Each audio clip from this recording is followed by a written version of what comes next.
Deuce and Mo, Deuce and Mo, Deuce and Mo. They tell you what they know. Deuce and Mo, Deuce and Mo, Deuce and Mo. The podcast that you know. Are live! It is day 2 of the NBA draft, and we're live a little bit early. Why? Because deals are happening left and right, so you know we are in the command center, locked in, ready to go. Day 2 of the NBA draft. Morgan's annoying me by adjusting the screen, but we are here because the Kings just made a trade. The Kings make a trade with the Toronto Raptors. We're just learning at this hour, Morgan Reagan, that Sasha Vezenkov, along with Davion Mitchell, on their way to the Toronto Raptors in exchange for Jalen McDaniels. But that's not all. It just added from Woj that the Kings are also sending their second round pick, slated to pick 45th. They are trading Sasha, Davion Mitchell, and the 45th pick today in exchange for Jalen McDaniels. We're going to make sense of it all right here as we start day 2 of the NBA draft. How you doing, Mo? I'm good. I am golden. Give me a Not hell yeah. annoyed. I am golden. I'm just making fun of you because you always adjust the camera. After Well- we bought just timeout. Yeah. But You adjusted it before. in timeout. Timeout. No, You no, were no. in your spot. Oh, shut up with your spots. We like balance. Okay, let's talk about this. The Kings have made a trade. According to Adrian Wojnarowski, Shams Charania, we've been waiting to see what the Kings were going to do here.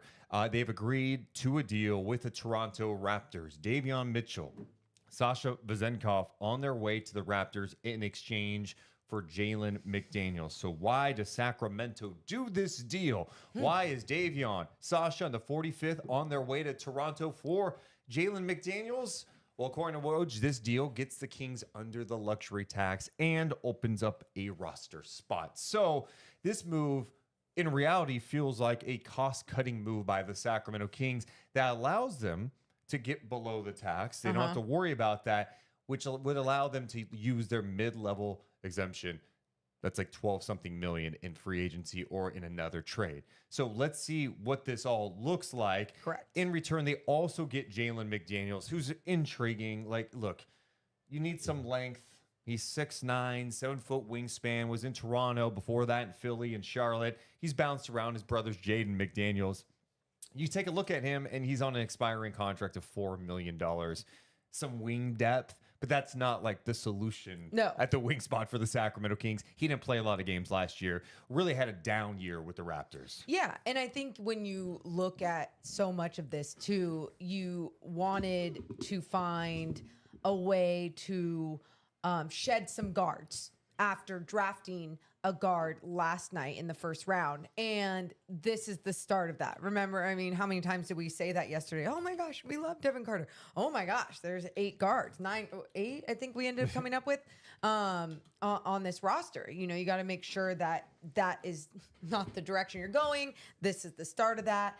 I love it for Davion. I feel like he had so many ups and downs with the opportunities and with more guards coming in with who they wanted to see. Now, hopefully, he'll get to have more opportunities as well. Yeah, and, you know, I think this also represents missed opportunities by the Kings, right? Like Sasha and Davion ended up being misses for this group. Yeah. And you start with Davion Mitchell. They used a lottery pick on him. And I thought, at the time, you got to remember, they had De'Aaron Fox, and they also had Tyrese Halliburton. I'm like, okay, what exactly is happening there? They ended up moving off from Tyrese Halliburton. I've always loved Davion Mitchell's game.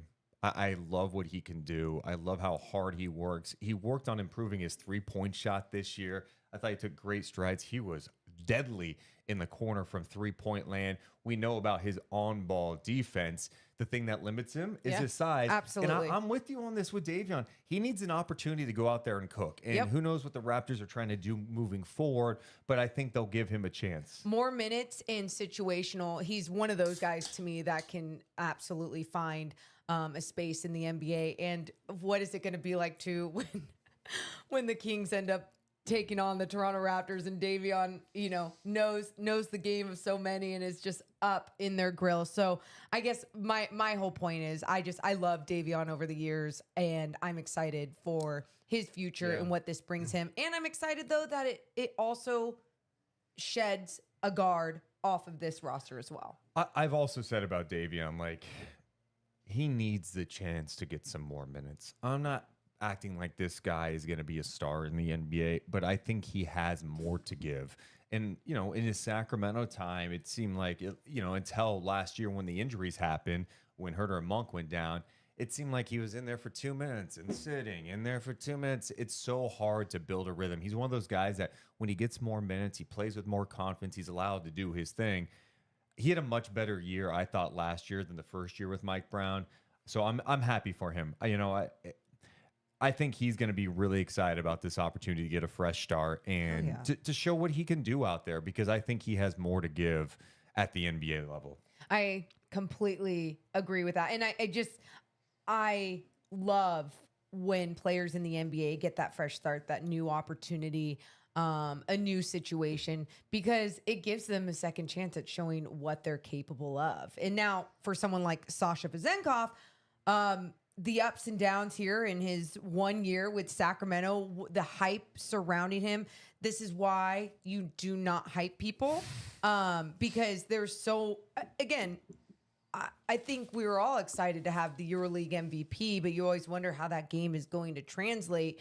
But also, I felt like internally there was just so much hype anytime you asked anyone about Sasha, and they were excited about him as well. And sometimes it's that you want it to, and injuries obviously kept hurting him in his time as well. The short leash that he had, what he couldn't do on the defensive end, Mike Brown wasn't going to leave him on the floor. And so even for him, I hope he gets another feel at the NBA and gets another opportunity to not just like leave a bad taste in his mouth about this league. Yeah, and look, you nailed it with what you said. I mean, there was a lot of hype. I mean, the Kings were aggressive in their pursuit of Sasha Vezenkov. They wanted this to work. They were excited to bring him. The guy won a EuroLeague MVP. Like, this was no doubt about it, a move that they were thrilled about. And they thought it was probably going to be a no-brainer that he was going to be able to help this team. And he couldn't get into a rhythm. You mentioned, maybe not having the trust of Mike Brown, the injuries for sure. It just didn't look the right fit after year one. And it's disappointing, So it's like, hey, today is like, hey, I understand it. And this move, I think, is give those guys a new opportunity. One, like, okay, cut bait. And that's why, cut bait, let them get a new opportunity. And you can acknowledge that, but also acknowledge, like, man, it's pretty disappointing that a lottery pick didn't end up working out for you, and a guy that you were super excited about last offseason is gone in less than a year. And now for Sacramento, it's a pivot, right? It's like, okay, you make this move. I was surprised that they gave up the 45th pick as well to get this deal done. It doesn't seem like they would have to do that, but they do. So Sasha and Davion go to Toronto with this 45th pick of this year's draft. Kings get back Jalen McDaniels, and now they have some money here, some more cap space to get a little creative, whether it's a trade or in free agency. Yeah. So are we excited that leading up to day 2 of the NBA draft, round 2 of the NBA draft, that something else was adjusted for the Sacramento Kings? They needed to clear some stuff up. Yeah. I'm glad it happened so quick, though. Yeah. And now, super eager to see, like, what's that next step? Because now it's like, all right, you were able to cut some salary today, but what are you doing with that money? Yeah. Like in the roster spot. So it's like we said last night. It's like, hey, you get that extra roster spot. Like you said, you got the money. What are you going to be doing with that? It's like what I was going to say is going back to last night. It's like, look, people were freaking out that the Kings drafted Devin Carter. He's a guard. Okay, you haven't watched a Providence anything in your life. You didn't know who he was. It's okay. And like, well, they've got 8 guards. Acknowledge, this was night 1 of the NBA draft. We're now into day 2. We've seen a few more trades today. We've seen a little more activity. I'm interested to see what else happens in this one. Yeah, a lot of activity today. You see something else? Just a Shams is just promoting his stream. So Shams just promoting his stream. I love that he keeps doing that with things that he reports. He has his stream underneath. Always. God smart. damn it! I keep retweeting it. While we're here watching, day 2 of the draft starts in 15 minutes, by the way. So we're going to keep you up to date on the picks. Now it gets a little more different with the Kings not having the 45th pick here. So they don't even have a second round pick. The Kings don't have anything to do. Yeah. But there could be trades that could happen too. What else could happen on day 2 of the NBA draft? We appreciate you guys being here. Make sure to hit the thumbs up. Make sure you're subscribed. We are growing like crazy. We are almost, we're like less than 120 away from the 17,000 sub mark. Can we get there? Let me talk to you. You're all far too kind. Thank Give me you a hell yeah. so much. Yesterday was so fun too. I had a really fun day, and I think, again, going back to after Devin Carter was drafted, and it's like, yay, oh my gosh, love Devin Carter. This is great. But also, what are you going to do? And I love that action's being taken so quick. And again, I'm not satisfied. I'll say that. I'm not satisfied. Like, okay, we can sit back and relax now. Summer break. No, it's now like we keep saying, what do you do next with that money, with the roster spot? Well, like, are they going to go for someone big in free agency? When I say someone big, someone that is worth a lot of money, where they do have to spend that money, go over the luxury tax, I guess. Yeah, they're under the tax right now. I mean, there's possibilities. They can use that mid-level on a player that makes like $12 million a year. They could take back some money in a trade. They could still make trades. The possibilities are endless at this point. They still have the 28 and the 30 pick to maneuver with. So they still have work to do for sure. But last night, first step, getting Devin Carter. We're going to be hanging out today throughout the second round. Sean Cunningham from Fox 40 is going to join us sometime in the 2 o'clock hour to talk about what the Kings have done the last couple of days and kind of look ahead to free agency that is just around the corner. Sam Amick, Anthony Slater wrote a piece last week saying the Kings are going to look to be aggressive. What else could they do? We also have an update from Shams Charania about the Denver Nuggets at this hour. A couple of things involving the Denver Nuggets. Jamal Murray is getting paid. Okay. He's got an extension. They are working on a 4-year, $209 million max contract extension with Jamal Murray. And we're not done. Nope. KCP, Contavious Caldwell-Pope, is declining his player option for next season to be a free agent. He's expected to receive interest from multiple teams with cap space. There's been a lot of talk that they're not going to have the money to re-sign him. So that is very interesting to watch. They lock up Jamal Murray, but KCP, that could be a big loss for the Denver Nuggets. Yeah, that would be a huge loss for them. How would they?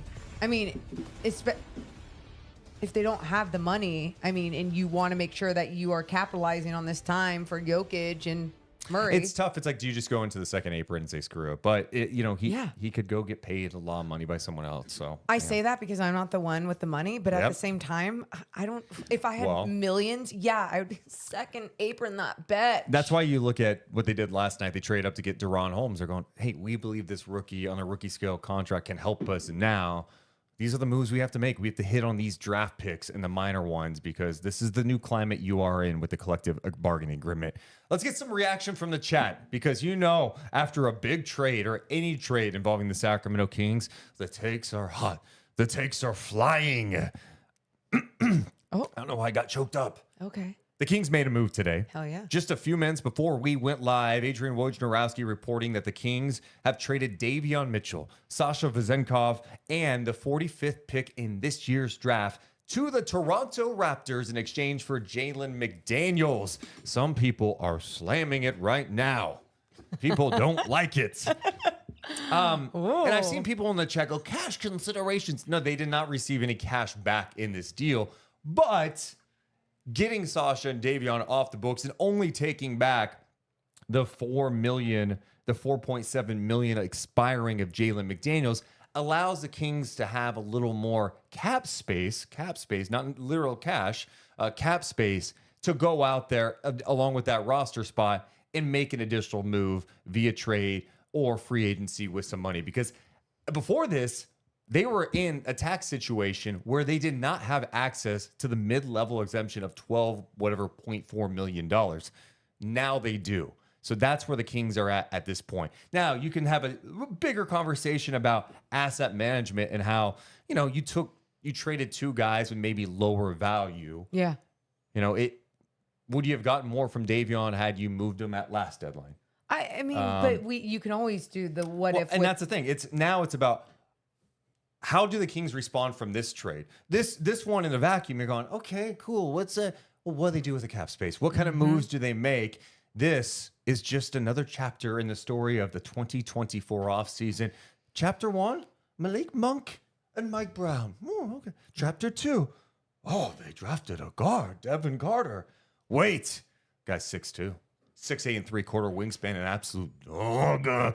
Okay, but they have 800 guards. Chapter 3, one guard gone. Sasha didn't want to be here anymore, maybe, or, whatever. Who knows? Yeah. The situation didn't work out. We'll send him to Toronto. We'll get a look at Jalen McDaniels, who is long. He's a wing, athletic, on an expiring contract. Hell, this guy could be used in a trade, too. I mean, they could reroute him. He may not even be on the team. Expiring And they contract. get a roster spot and cap space. This, to me, this trade's not about McDaniels today. No one's going to, if anyone is telling you, hey, man, how about this pickup of Jalen McDaniels? It's a little misguided. It's about the money and the roster spot that they opened up. And now, what is would that be chapter 4? 4. Chapter 4. What does chapter 4 look like? Maybe we find out another answer today. It's the NBA draft, baby. Yes! How many chapters are like in this off-season book? I hope this is a long book. Oh man, let's read some more of the chat because we're just hanging out today. This is a little less intense. 8 minutes away from Little this. less intense. What? Is it? No? Okay. You just are crazy. In the chat, can't imagine Monty is done here. He's not done here. Yeah. Barbara says, I will miss Davion, but I'm happy for his new start. Same. Completely agree on that one. X says, dumb trade. Great insight. Oops, sorry, hit your comment. No, you're good. Dwayne says, I love this. Carter will fill in Davion's spot. McDaniels will either be on the move or rebound to show up his brother. Dude, yeah. I mean, his brother's pretty damn good up in Minnesota. Yeah, I mean, I'm eager to see what Devin Carter's role ends up being next year. Yeah. You know, because the way Monty McNair was talking about him last night, did you see the video Sean Cunningham put out? I saw a clip. I think I saw. I'm going to just play some of it. Please do, because I saw a clip and I was like, ooh, I like this. Monty McNair was glowing last night. He was very excited He's about. not an expressive person either. No, that's what I'm saying. That's why we'll play some of it here. Here's make sure it's unmuted. Here's Monty McNair talking about Devin Carter. With the 13th pick, we've added a lot of possibilities, as we always do. But ultimately, excited to pick Devin Carter and add him to the Kings, and just the exact type of guy that we always look for. Intangibles on and off the court, the ability to play on and off the ball, play both ends, and frankly, just a winner. And so really excited to bring Devin in. And with that, I'll take some questions.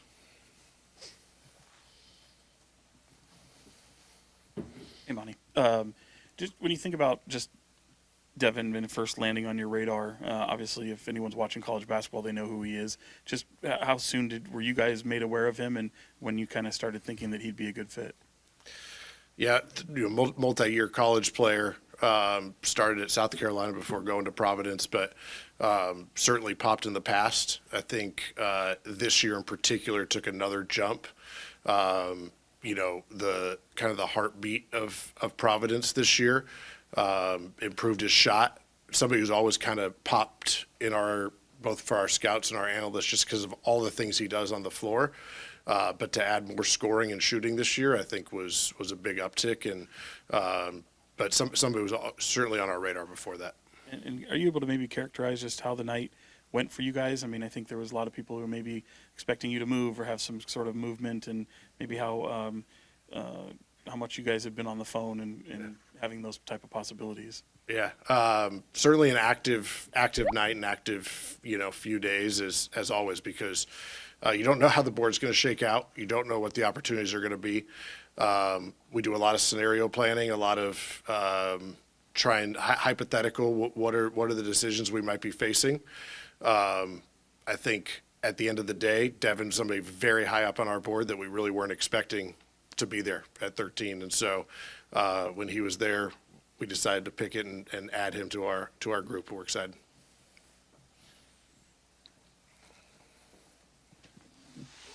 Monty, if you don't mind me starting here, it seems like it would create a log jam at the guard position. Now you settle on that position. How you look at that? Now that you have so many individuals playing in that position. Yeah. No, we understand the importance of roster balance, not just across positions, but skill sets. And we're at the beginning of the off season where we'll be able to continue to shape the roster. But as I've continually said in the draft is not about right now. The draft is about adding somebody to our team who could be here for a long time, and we try to draft the best player available. And we look for versatile guys.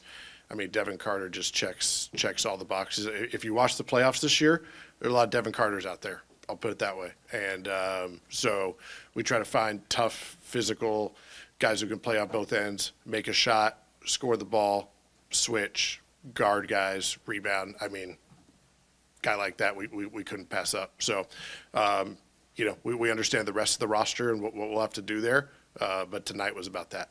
So there's Monty McNair after that. He said, you watch the NBA playoffs, there are a lot of Devin Carters out there, referencing some of those disgusting dog defenders out there. And Devin Carter looks like, Morgan, I talked... Deuce. This is not something that, here's the thing what you need to know about me. Devin Carter, I've been talking about him for weeks. Yes, you have. So what's your point? I've liked Devin Carter. I don't have to talk myself into the Yeah. idea of Devin Yeah, Carter yeah. because Okay. worst case scenario for me is a good rotational player. I'm not proclaiming him to be a star, but he's going to impact the game out there because of what he does defensively. Yep. Everyone wants to look at he's 6'2". That's cool. I'm glad you can read his basic stats. The guy has got a 6'8" and 3/4 wingspan. He is tough. He defends on ball and off ball. He can defend multiple positions. He claims 1 through 4. I'm going to tap the brakes on that. Give me 1 through 2 strong. I think he can do that. He maybe 1 through 3, depending on the matchup. The reality is this guy gets after it. He was one of the best rebounders in college at 6'2". He gets the ball and he goes. He gets it at the rim. Over 65% at the rim. He's an athletic freak. A 42-inch vert. He set a combine record this year, Morgan Reagan. You know what it was for? The 3/4 court sprint.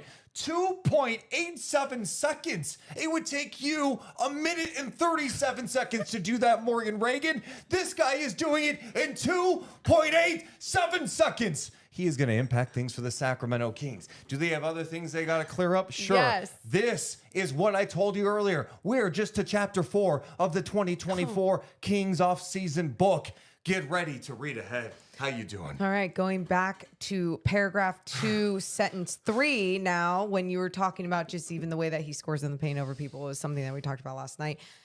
His wingspan allows him to elevate over so many, whether it's just going high off the glass or just, obviously with his body, with his vert, everything. And then going back to everything that was going down with Alex Caruso, right? We saw that Sammy Mick and Slater piece with them being aggressive in pursuing Alex Caruso. Well, this is your Alex Caruso type guy. Obviously, he's not established. He's a rookie. He's a 22-year-old rookie that is mature, that has been around the NBA game for a while because his dad is an assistant coach on the Memphis Grizzlies as well. So there's just, with all of this, as soon as they picked Devin Carter, my first thing was, I like this pick. Didn't understand the guard position. I was just like, okay, well, what are you gonna do next? Yep. Like that was like it was like 1A, 2B, or 2A question kind of going on there. But you're already seeing action being made, and I think some people still in the chat are like, Jalen McDaniels, what? This is a negative trade, and it's like, no, that's not the point of the trade. The trade is to obviously save some money, and saving that money and having an extra roster spot so you can fill that spot with maybe someone that is I'm gonna say a different this. tier of player. What? It's not saving money because if you're okay, sorry. saving would indicate you're saving money and you're not doing anything with it. It opens up some cap room There for we go. you to make additional moves. Do not say things that trigger people. No Correct. one. I don't want to hear about saving Yep. money because no one cares No, about spend rich that people. shit. Yeah, let's go. If you are Let's rich, go. spend your money, Yeah. you son of a bitch. Yeah. So, look, day 2 is about to start. We are 3, 2, 1. It's official.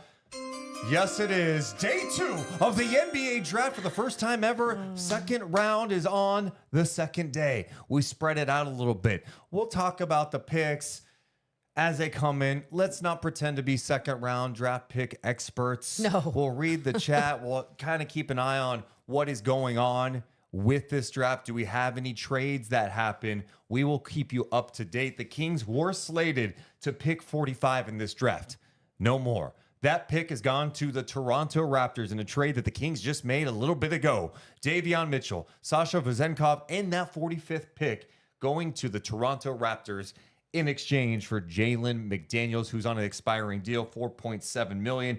If you don't know him, look, 6'9" wing, 7-foot wingspan, athletic, down year last year in Toronto. He's bounced around the league a little bit. Who knows if he's going to be in Sacramento? You're going, well, why did the Kings make this move? What we were just talking about. opens up some more cap space for them because where they were at as a luxury tax team right there, and now allows them to use that money on other things. Personally, I don't love the idea of attaching the 45th pick to this. I think Davion Mitchell and Sasha was enough to open up that room. I don't love the idea but if of it the 45th wasn't, pick. if it wasn't, then do it. Then be aggressive and do what you need to do because you had to open shit up. You had to shed a guard. For the love of God, you had to shed a guard. I don't give up everything. Like that's I'm being dramatic, but at the same time, we saw what it took for Mikal Bridges as well. And it's always like, wow, well, he's not even an all-star in his career, and it took that much. Yes, everything's taking that much. And do what you need to do if you believe you have the roster to take the next move. And yes. I hear that. And you take a swing you. at Jalen McDaniels. I'm just not trying to sell myself on like, hey, dude, Jalen McDaniels, man, watch out. It's a secret weapon today. Like, yeah, he could help. He might be able to help. We'll see what it looks like. He's on an expiring deal, $4.7 million.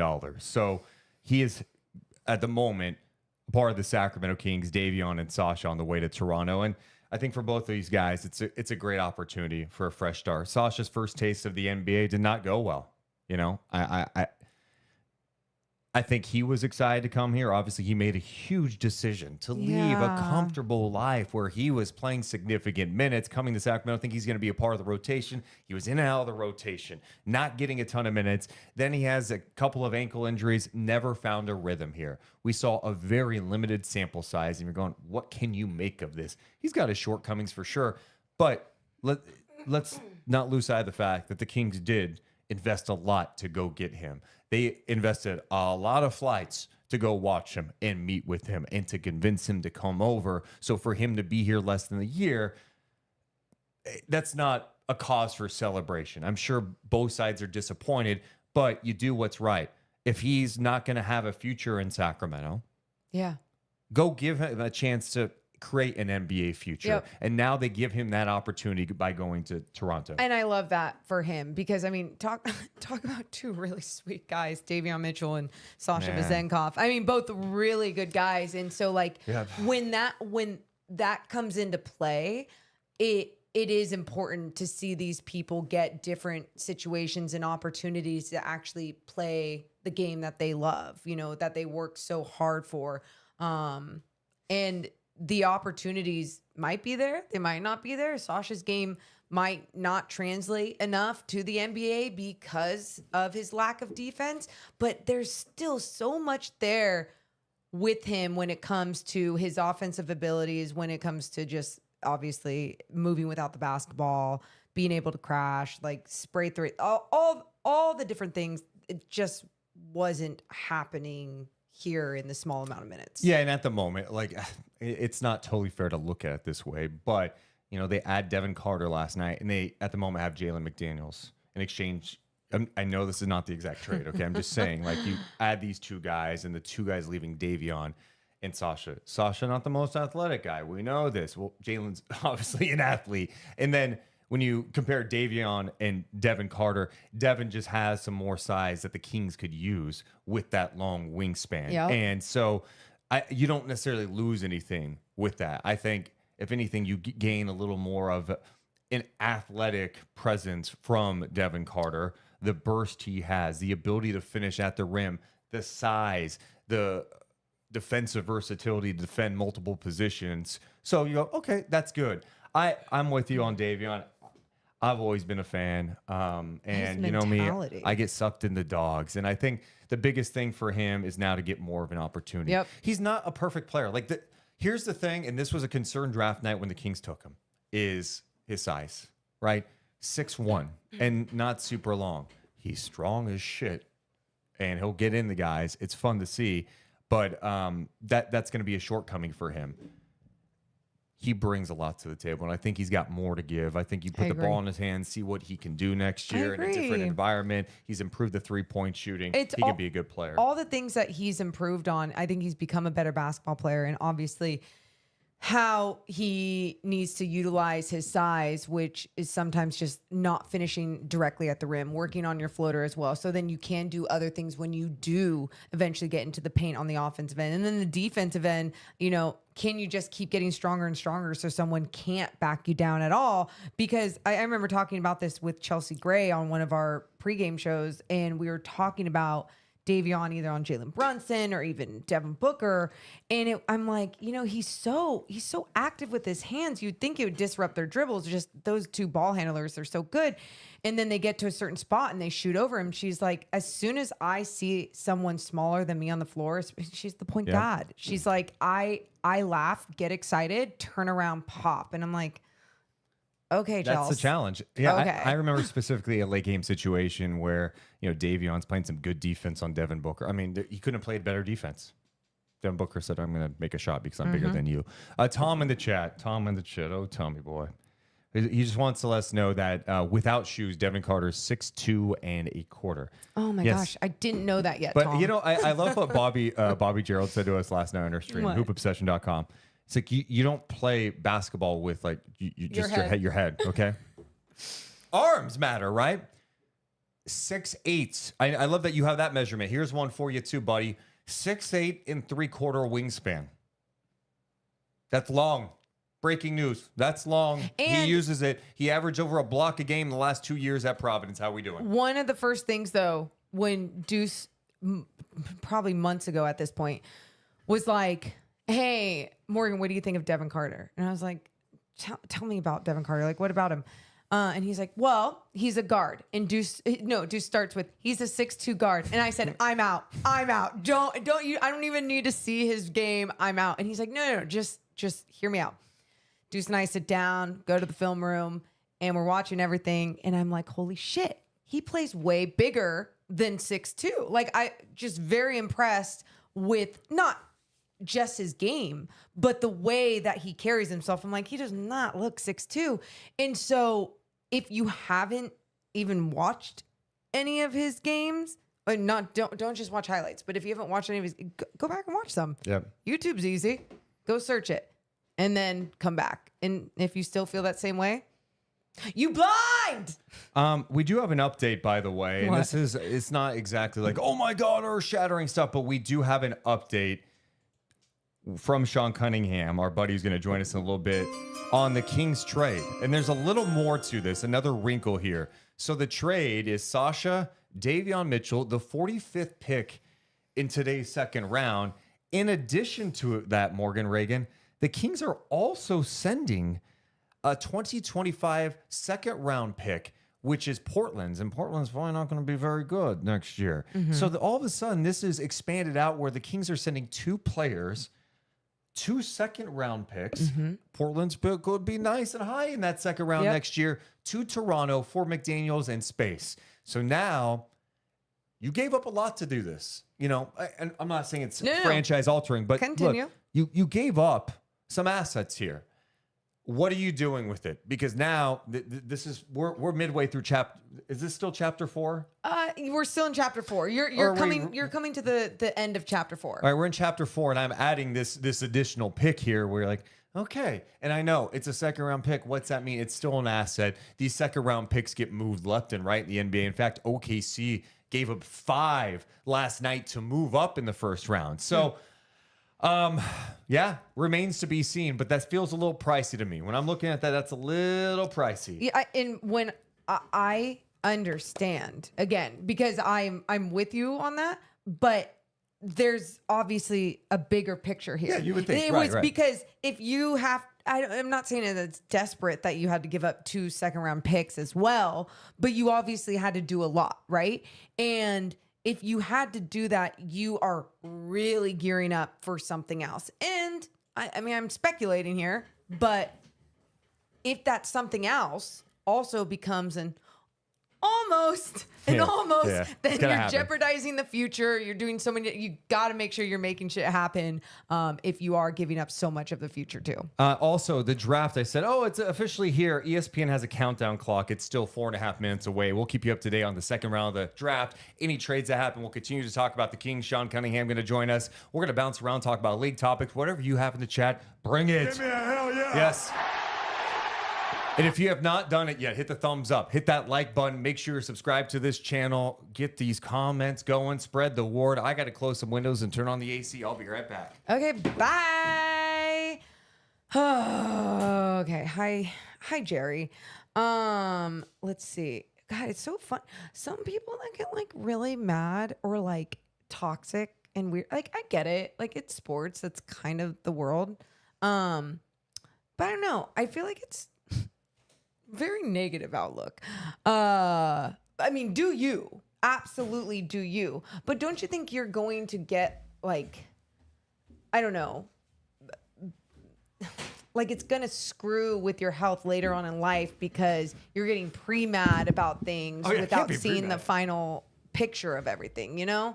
I don't know. It just like, and I get the concerns because you're like, okay, track record. What have we seen so far? You've been here this many years. We got to see some shit. And I am with you. And what's funny about that is I've always been a very patient person with all this process because I think to respect the game of basketball, you have to understand like continuity and the strategy of patience and growing together and internal development. But the NBA is also a business and people get fired like that if some shit isn't going down. And that's what always worries me about not just this organization, but any organization, people losing their jobs when their vision is there, but they're not executing everything. And so that's why when you do see picks like, or a pick like Davion not work out and then Sasha experience not work out, it's like, okay, whatever experience we're going toward this next season, it better work out. Doesn't mean it has to be championship. Doesn't mean it has to be the Western Conference Finals this year, but you better be doing the right things to be making De'Aaron Fox happy, to be putting the right pieces around Domas Sabonis, to be capitalizing on Malik Monk's new extension, Mike Brown's extension. I'm Keegan Murray. How much should we all be relying on him in year 3? And for me, I'm putting a lot of pressure on him. I hope he's not putting it on himself because I think we're all going to be doing that from afar because now we've seen what he's capable of on both ends of the floor and we will expect it. The other reality of this is like, we just have to see what else happens. That's it's it. just like on the surface, I'm like, that feels kind of pricey. Yeah. I mean, if your move is like, hey, we trade 2 players, 2 second-round picks for McDaniels, and we end up with like not a lot back and you're not better, then yeah, it's going to be pretty disappointing and not the best asset management. I mean, even on the surface right now, I'm like, God, this sounds, to me, it feels expensive to do it that way. But, if you end up with something that makes your team a lot better, that could happen today. Yeah. I don't know. It could happen today. It could happen later. Sunday? Yeah. This is just from Bobby Marks too, that Thanks. the trade puts Sacramento $7 million below the tax and also opens up an extra roster spot. Not saving money, just clearing up cap space. Yes. Hey.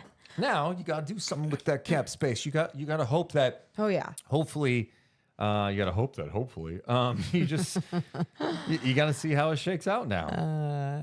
Yeah. Yeah.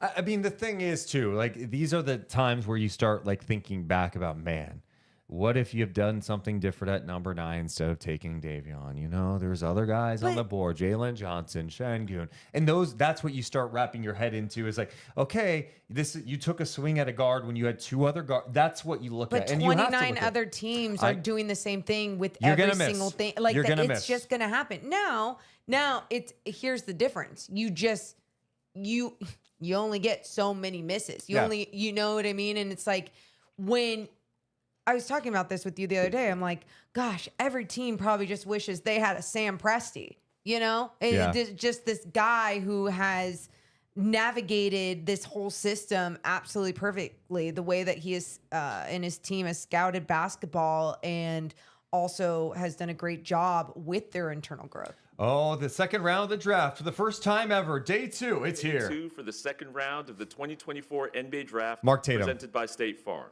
Get the sponsor. Thank you to ESPN for hosting us at their Seaport Studios in New York. Yeah, they're in a studio, by the way, and they're all these players that are there who have been invited are just sitting at these like lunch tables. Great players. So let's get the second round started. The 31st pick in the 2024 NBA Draft belongs to the Toronto Raptors, who have 4 minutes to make their selection.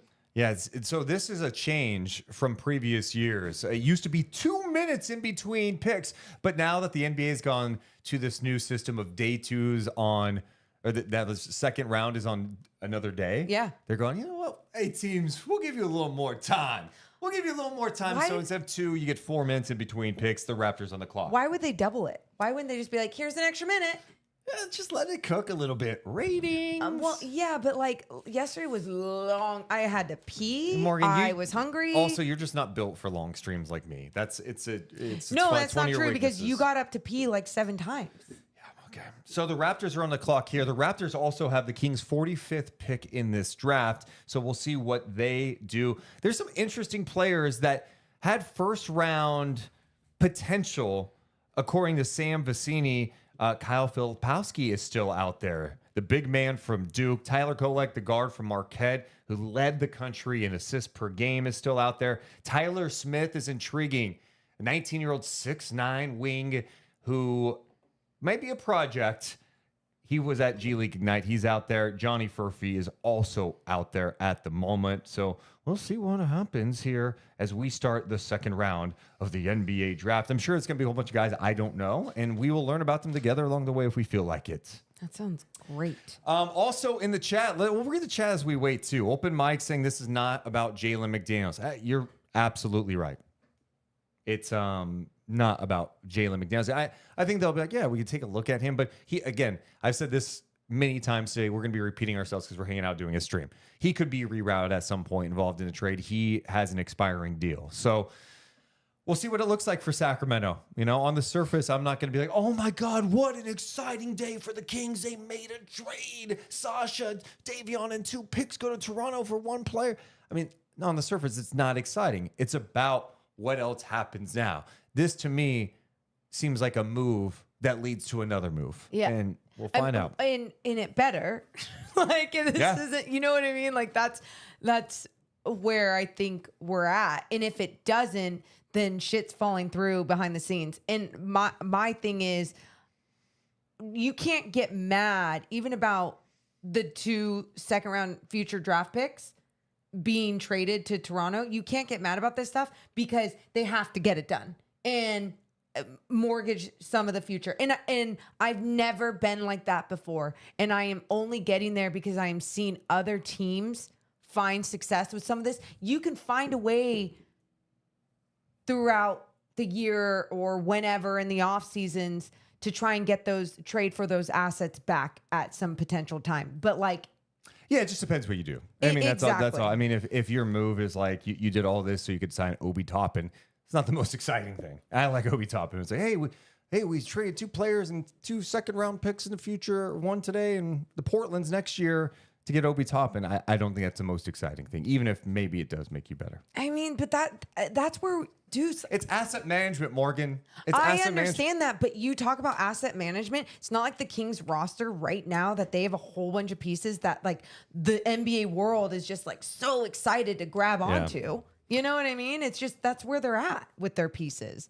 And not to say they are bad individual basketball players. It doesn't move the needle for so many Western Conference teams or even Eastern Conference teams now that the Knicks are going to crush everybody. Let's see how much time's left because Shams is Already putting it out there that the Raptors are going. Let's see here. I just want to have my list all ready to go. You can talk to if you want. Don't be shy. Thanks. Someone already put it in the chat too.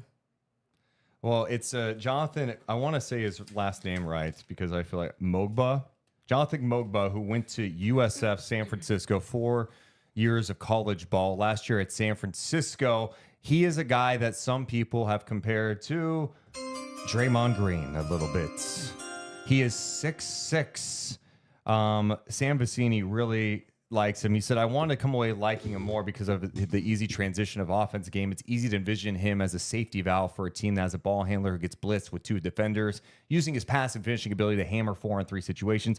Ultimately, I came away too worried about his size, mixed with the unique blend of athleticism. That isn't a negative, but clearly not a clearly positive either. I have too many questions about his defense as well as a drop in play against good teams. He is a great two-way bet for a team that needs potential safety valve option down the road for developmental. Okay. Well, there's a lot of people who seemingly liked him. Okay. 7'2" wingspan, and he broke NBA team analytic models with his combination. Okay, they're not. Are they? Passing, yeah, they're there right defensive playmaking ability, explosive athlete, runs the floor exceptionally well, can grab and go off the defensive glass, finds teammates in the open court, outstanding rebounder, very unique backstory, had 0 Division I offers coming out of high school, grew very late, went to 2 different junior colleges, then Missouri State, transferred to USF, and became one of the best players in WCC. Great story for Jonathan Mobo. Jonathan Mobo. Headed here to the Toronto Raptors. Gavoni, thank you very much. Now the Utah Jazz, they are on the clock. And similarly... Silent G? Yeah, I guess so. Mobo. That's not what it says on the NBA pronunciation guide. But the Utah Jazz are on the clock now as well. So we'll keep an eye on everything going on. Also, if there's anything that breaks, you guys, that we're missing, drop it in the chat or let us know, too. We don't want to miss things as we're hanging out watching the draft together.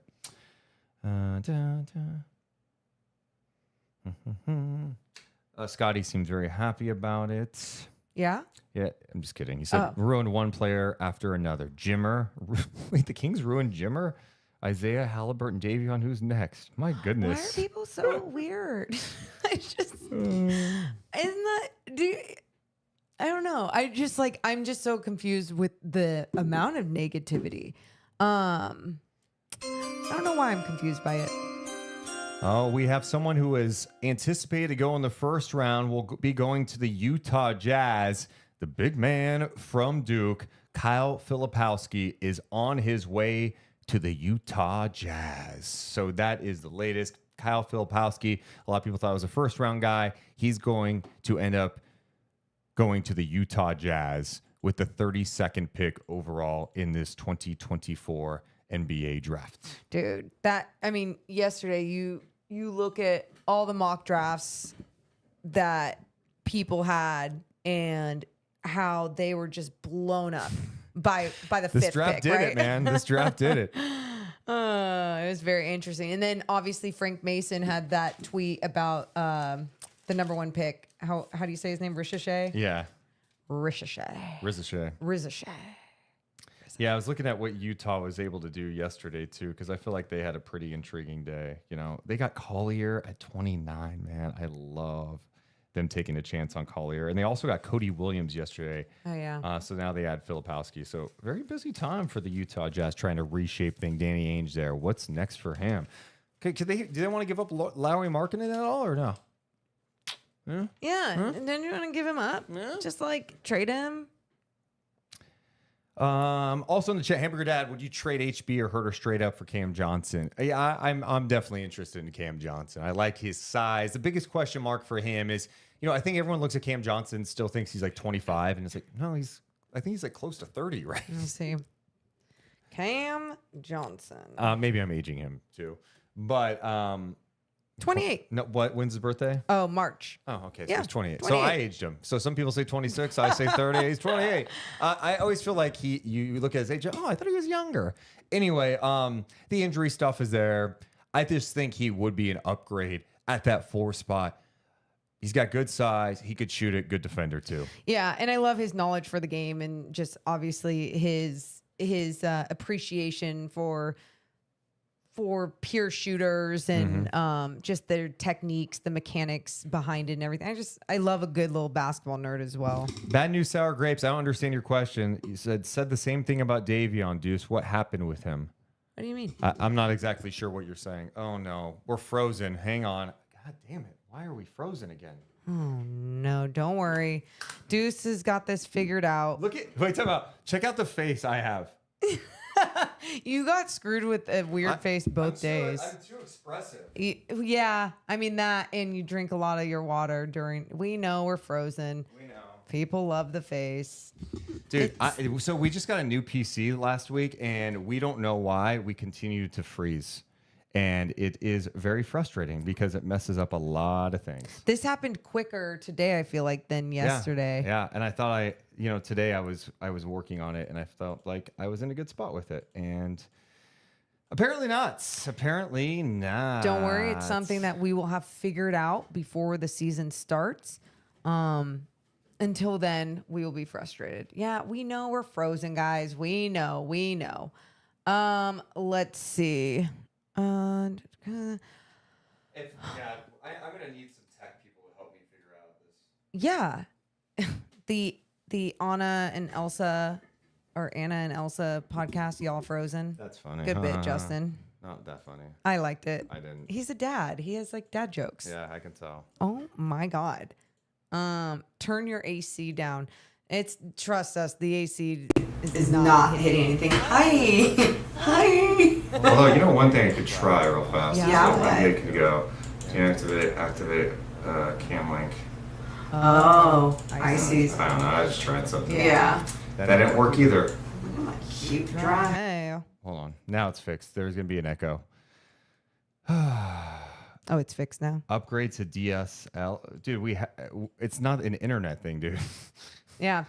Please don't sound like a old person. We have great internet, brand new PC. We have a 4K camera.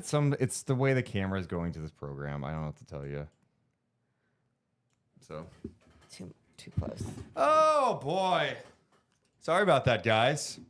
So sorry. Dude, Andreas, you're right.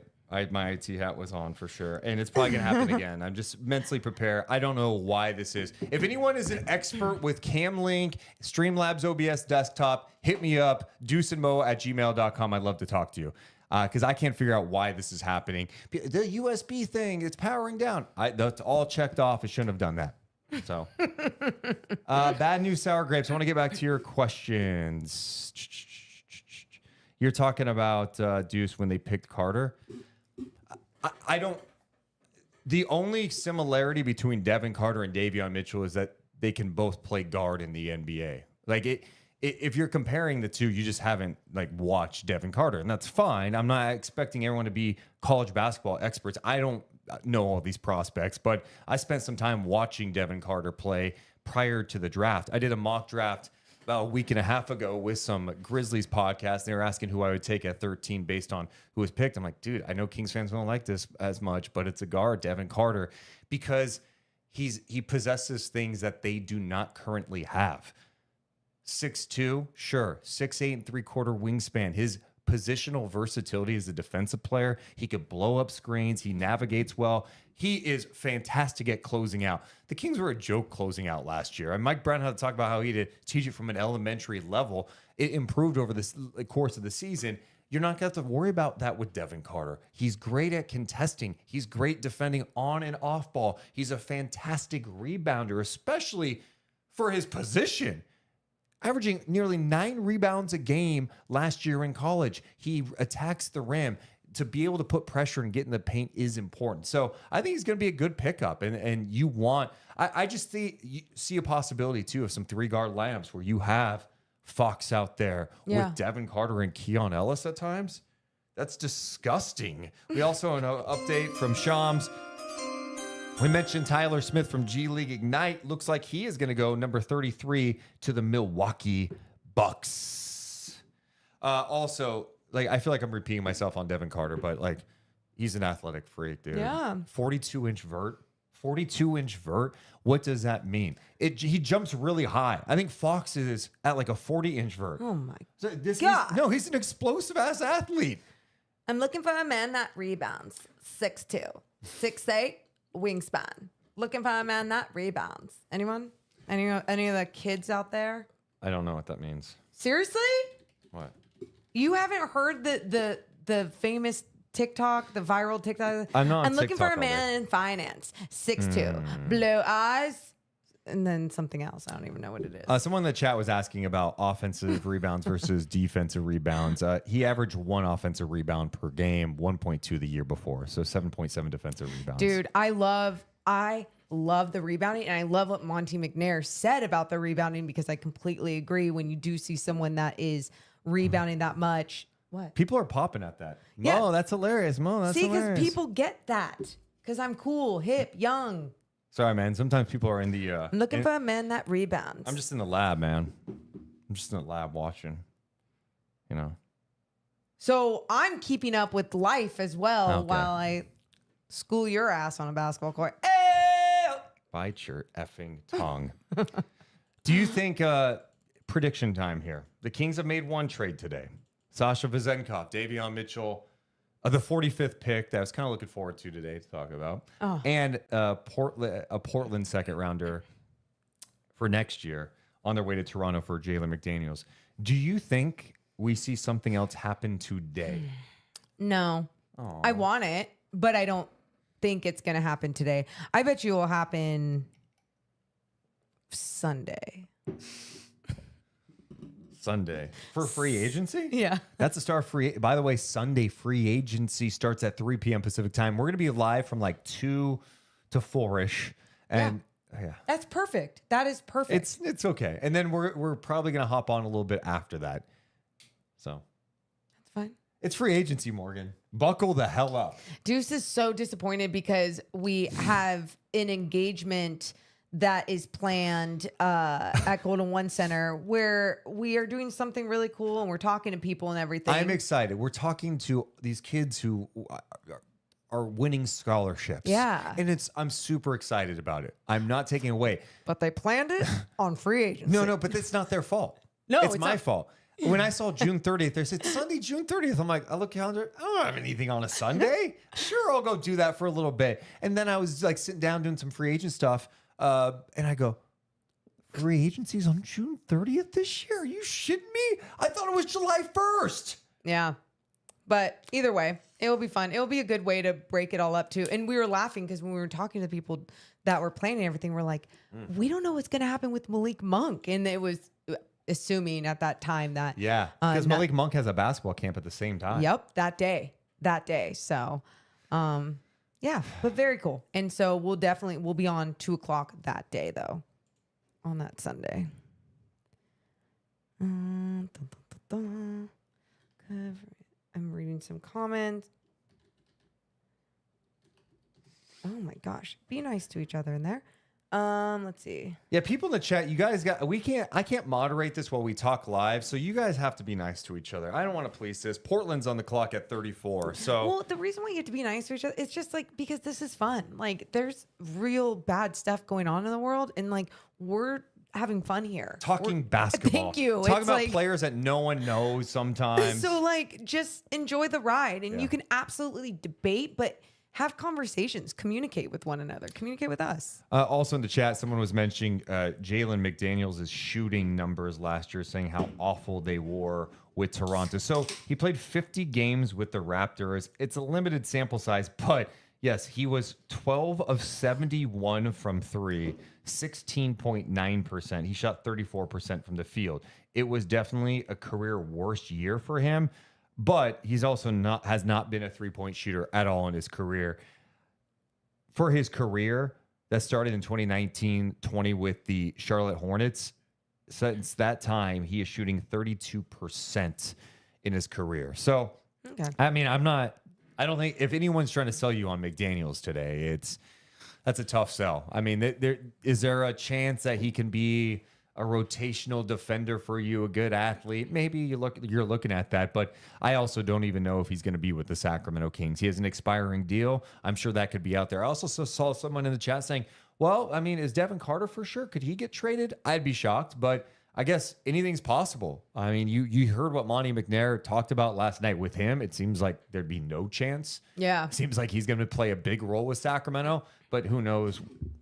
I mean, I don't think they're deeming Devin Carter untouchable, but I would be shocked. Yeah. I mean, Monty McNair was smiling. What When was does on he his smile? face? Yeah. Yeah. I was like, are you okay? Why are you smiling? Oh, man. Oh, Checking social media, make sure I'm not missing anything, man. so funny. Justin goes, would you rather have MLS or WNBA in Sacramento? I'd rather have both. All the sports. Give us all the sports, please. Why not? Also, hope if you guys are missing basketball that you're catching up on the WNBA. We got to find out if this is real. Someone's saying someone tweeted out that McDaniels was caught on video when he found out he was getting traded to Sacramento. So let me turn down the draft for a second. Okay. Turn it down. All right, Okay. let's go to it. Shout out to my guy Showtime. Good job. Who's letting us know about this? I don't know if it's real or not. So let's find out. Hey, bro, you just got traded to the Kings. You was dead at me? You did. Me? Yes, you. Hey, bro, you just got traded to the Kings. You was dead at me? You did. Me?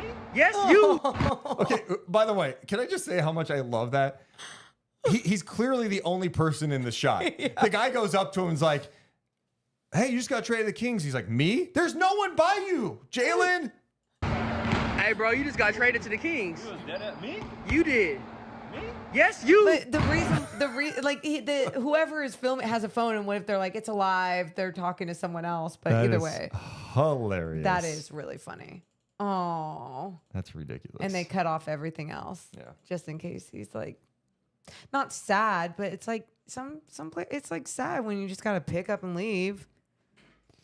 Tyler Kolek looks like he is going next in the draft, the 34th overall pick, which at this point, was it the Blazers? New York via Portland is selecting Tyler Kolek. So was there a move or am I missing something? Is that a trade from yesterday that was not updated? Either way, Tyler Kolek, who is a dog out there, plays hard, energy guy, good passer. He actually drew some Steve Nash comps. Which I guess if you're kind of an undersized white guy who likes to pass the ball, you're Steve Nash. That's who it was. But it looks like he is going to the Knicks. I don't know if there's been a trade or anything. I missed something. Okay. Yeah. Lands in New York. Man. Copy that. Anytime too, in between, if you have like a good little highlight or something. Well, I guess you can't show that, but yeah, I just want to hear. This pick is being selected by Portland, but is headed to the New York Knicks. Yep. And now the San Antonio Spurs, they are on the clock at number 35. So obviously adding Stephon Castle was a first step in building around Victor Wembanyama. Okay, so that's the ESPN broadcast right now. Yeah. Yeah. Bad News Sour Grapes, I just need you for once in your life. And I know your name is Bad News Sour Grapes. Like, this might be your shtick. And if you're sticking to your bit, love it. But, dude, you watched a 7-second video and go, he looks thrilled, LOL. Bro, was there anything you could honestly take away from that? Well, he just got told. Surprise. Yeah, surprise. I could take like surprise. What? And even if he was talking shit after, like you could speculate that he was, but he could have been talking shit like, damn, I don't want to move. Not even like, oh, I don't want to go to Sacramento. Like, I just don't want to move. My goodness. I just wonder what's next. Really wonder what's next for the Sacramento Kings. Have we heard about the Spurs pick? That's interesting because Shams just tweeted that the Pacers are taking someone at 35, but that's the Spurs pick. Are you sure? Yeah. Well, then does he have it wrong? Maybe. Either way, he's saying that Johnny Furphy is going 35, who is another guy that was projected to go in the first round at 1 point. Johnny Furphy, who's kind of got a... I'm just not a fan of his haircut. You know, that's my breakdown of him. Just not a huge fan of his... Furphy. Let me see. Furphy. Oh, here we go. With the 35th pick in the 2024 NBA Draft, the San Antonio Spurs select Johnny Furphy from Melbourne, Australia, the NBA Global Academy in Australia, and the University of Kansas. Johnny Furphy, born in Melbourne, Australia. He was a member of the Big 12 All-Freshman team at Kansas. Let's learn a little bit more about Johnny Furphy. Okay, so we'll turn this down for a second, but Yeah, it's interesting because Shams, unless he made a mistake, the Pacers are technically next on the clock, but he said the Pacers selected him. So I don't know if there's been a trade between San Antonio. You freaking kid. Morgan's watching the broadcast. What a cute kid. Oh Says. my God. He was just like the beadiest little eyes. He's got that Australian accent too, Morgan. I've been always been watching. Always been watching. I'm not good at. Oh, there's him playing rugby as a kid. Oh, God. He was a cute kid. Whoa. Screw rugby, man. That shit. No thanks. Let's see what else the chat is talking about here. If you have questions, we'll talk about it. Okay, so maybe there was a trade because right now, Shams is saying the Spurs are selecting Juan Nunez at 36. So maybe the Pacers and the Spurs have made a swap, or Shams' draft board is all over the place because he got no sleep last night. Maybe he's just confused. And Woj is on TV, so he's having a hard time doing his real job, which is reporting. God. By the way, the Knicks are sending the Blazers a future second-round pick for Kolek, who they just drafted at 34. So that's where that is. Tanner says, I'm just not quite sure how we give up 2 seconds and 2 players and get back one who is the worst player of the 3. Very interested to see what Monty is cooking because in a vacuum, that's just bad. Yeah, I mean, in a vacuum, you're going, okay, Sasha, there's something there. Yeah. Davion. Absolutely. His time was maybe up here for sure, and maybe that's something they could have done sooner. And they need to get rid of a guard. They did. And 2 future. Yeah, you hope that there is... Yes. Well, acknowledge you're exactly right. That's why it's like this has to lead to an upgrade here. This has to be like, oh, I see why you had to give up 2 seconds because it led to you trading this allowed you to take on more salary, and boom, you got an impact player that takes you to another level. McDaniels is the cheapest out of the bunch too. Yeah, and he's got an expiring contract you could use in a trade too. That's where you're at. But I mean, there's no disputing this. This is not a day where you're like, oh shit, the Kings got a player back. Look, I think he can play better than he did last year in Toronto. He's a rotational guy. 6'9", he's a wing, he's got size, so you could take a look at it. And being able to open up the MLE is important. And that's the thing with the MLE too. It doesn't just have to be a free agent you sign. You could take back in a trade. You could take money back. So, yeah. Yeah. Let's see. It sounds like Woj is saying the Knicks could be moving the 38th pick as well. Dan, who is the biggest Malik Monk stan on the planet, says, I watched Jalen in Charlotte. He's better than what he did in Toronto. I agree with you there. Yeah. Well, yeah. And again, cheap, easy little contract and a long player. I mean, how much have we keep talking about, we need length here in Sacramento. And I think a lot of people with Devin Carter, they just see that 6'2" number and they don't think length. And then they actually go watch some film and see his wingspan and how he utilizes length. And then you understand. Someone in the chat says, finally, Sasha's going to get a chance to play on a team that passes. Is that what he said? It's going to be a team where passing the ball is a thing. He'll shine in Toronto. I think the Kings actually were near the top of the NBA in passes per game last year. So too many passive people. I do think, we did a whole thing on Sasha a couple of weeks back when those reports from Europe came out that's like, hey, he may not want to come back, or the Kings, he's not in the plans, whatever. There's mixed reports. And so we did kind of a look back at a season. It's so hard to judge because, yes, he has some defensive shortcomings from an athleticism standpoint, but he's a good team defender. He's got long arms. He can get his hand on a ball to tip it out for rebounds, deflections. Quick ass release. I mean, the ball touches him for a second, boop, it's out of his hands. Morgan-esque. But I'm very curious to see what it looks like in Toronto when he gets more of an expanded role potentially. Yeah. No, and then that will be hilarious too. Whenever people always get mad once these players do see success somewhere else, when really, I mean, you definitely want that for them, but it's just all situation based, like what works for some of these players and the role that they get to play. James says, Deuce and Mo, thoughts on the second day of the draft? Should have just kept it to 1 day. Hard disagree. Hard disagree. I love the 2 days. As someone who watches the draft intently every single year and does this live stream, our live streams are like 12 hours long. It's just, it's bogged down. No one cares. It's like, you might as well make it its own thing. It's the middle of the summertime. What are you doing on a Thursday afternoon? You're watching a live stream. I think it's okay to have that. You got an email? I was just seeing. Okay. Anything? No. Looks like Minnesota is trading up. Or excuse me, Minnesota is trading 37. They're trading the 37th pick to Detroit. Excuse me, that was a trade that happened earlier today anyway. So Detroit got the rights for the 37th earlier today, and Detroit's going to be selecting Bobby Klintman. Bobby Klintman looks like he is going to be the pick at 37 for the Detroit Pistons. Vlad wants to know, who are the Deuce and Mo of Raptors basketball?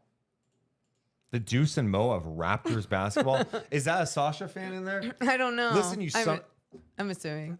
If you're a Sasha fan and you want the Deuce and Mo of another team, they don't exist. Deuce and Mo are one of a kind. There is no one with the passion, the intellect, the good looks, the charm, the wit.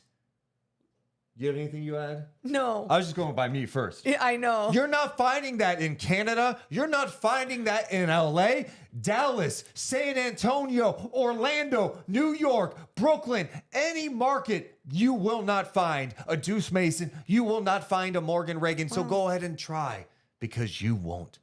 You might. And if you do, awesome. Send it to us. I can't wait to see. Also, I would say maybe no dunks, but they cover all of the no NBA. dunks, But they're also Raptors fans, so it was just my way of saying you don't have to leave us. We still like Sasha. And I was just trying to be nice and give love to somebody else. I'm just kidding. We're two different people. I'm just kidding. Oh God.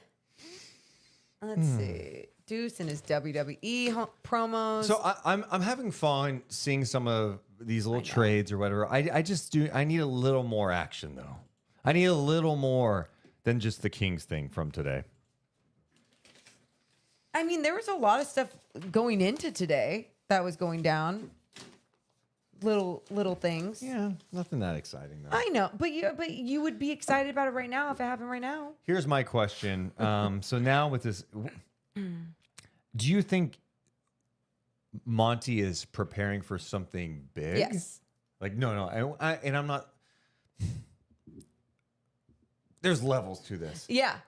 Is Kuzma big to you, or is that just like that's a move? So I wouldn't say that's big. Let's go tier 1, tier 2, and tier 3. Tier 1 would be like Paul George.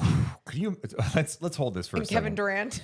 Yeah. Durant's not going. I anywhere, know, right? I know. Knicks are trading number 38 to OKC according to Woj. Oh my God. Oh my God. Yeah, the Paul George one. He would opt into the final year of his deal and then get traded somewhere. It sounds like the Warriors are all about that. What could you do? I don't know.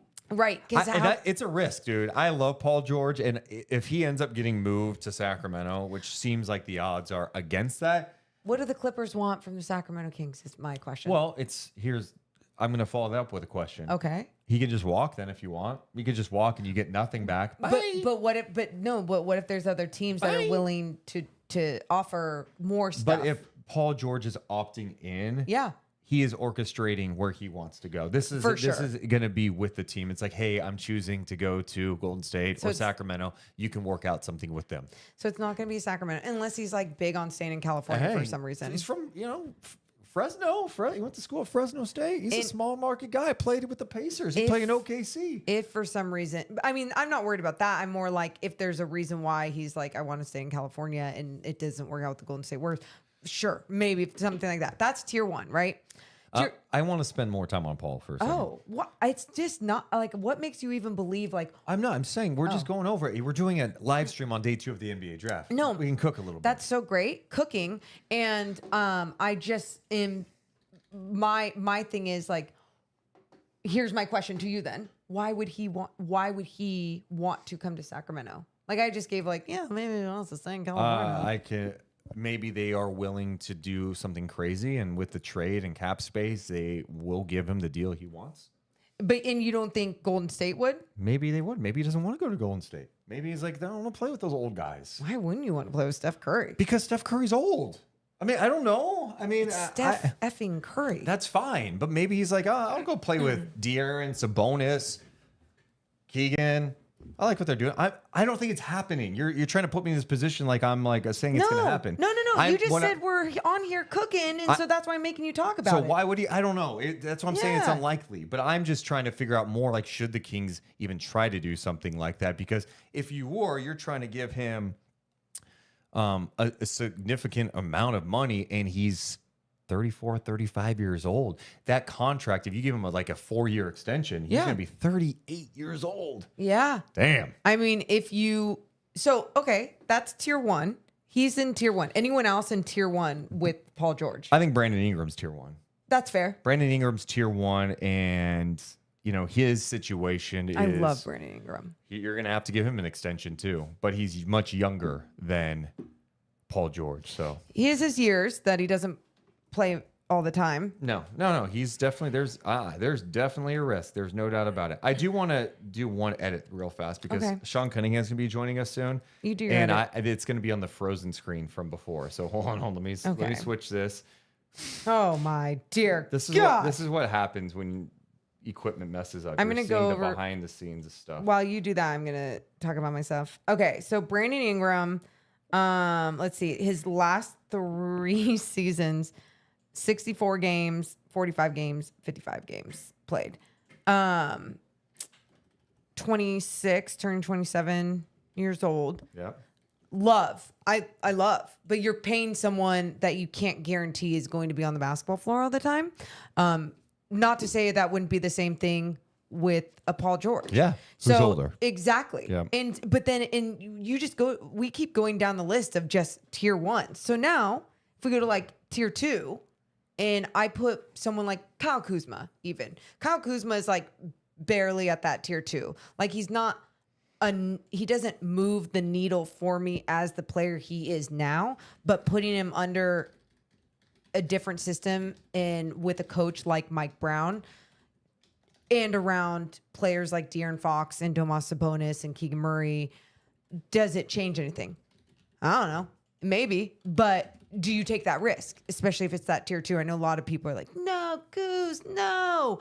But I'm curious as to your whys to the no, Goose, no.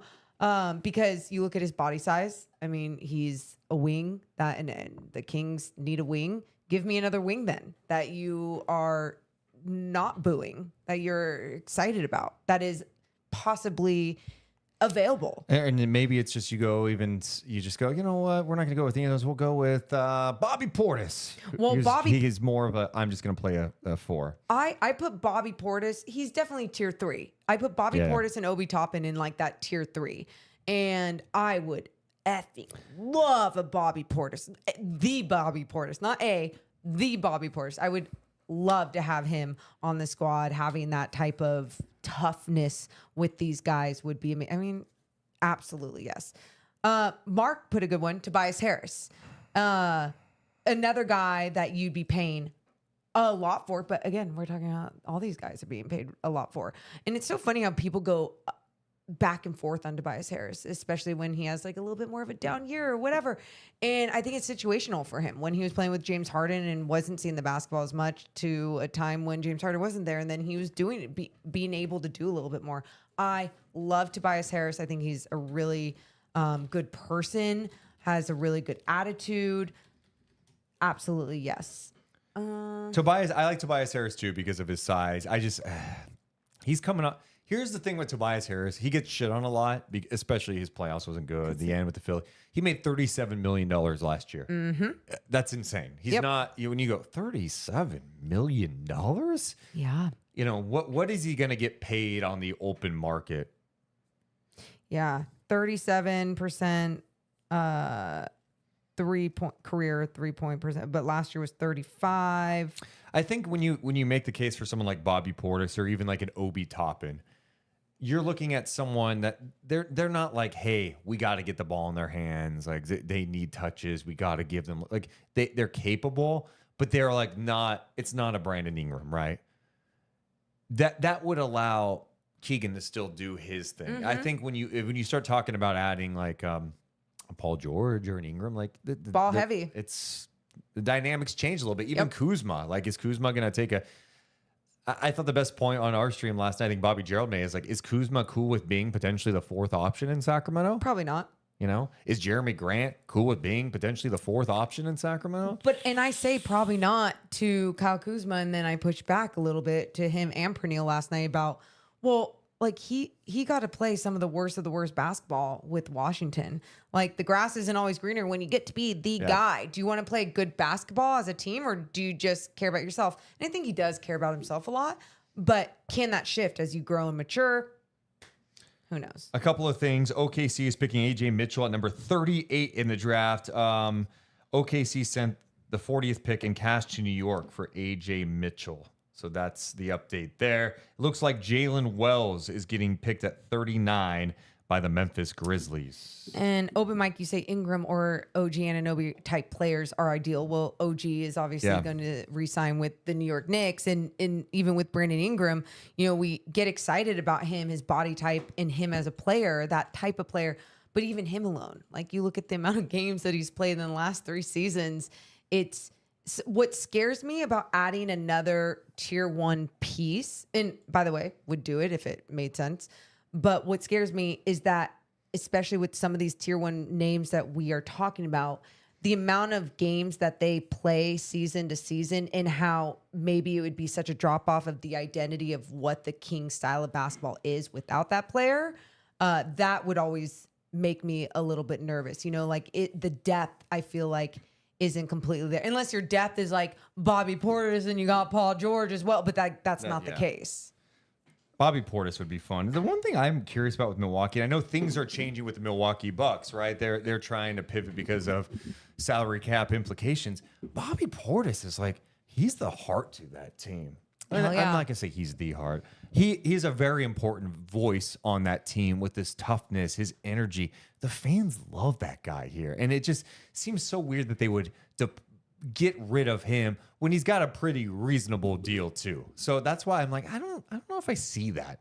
Maybe I'm wrong on that, but I just don't necessarily see that they would be eager to move someone like Bobby Portis. You know, what's in it for them to make that deal? One thing we have not talked about on day 2 of the NBA draft, I'm sorry, ESPN hasn't done a ton of this. I know we've been kind of watching. I mean, I guess it's technically Bronny watch too. So who knows where he goes in this. But I'll give ESPN credit.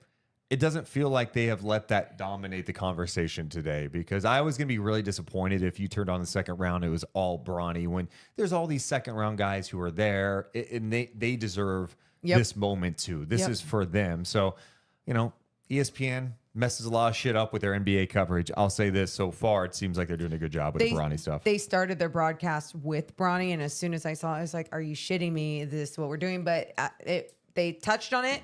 It's gone away. It's what you like to see. I haven't been listening to it, so I don't know if they're talking about him in between every single pick, but either way, this is nice. What do you think about Captain Obvious, who's saying Vivek loves Clay? He is a former Warrior, and he is a guard. I feel like there couldn't be a better Monty move, more of a Monty move, than to give Clay a max. I would be stunned.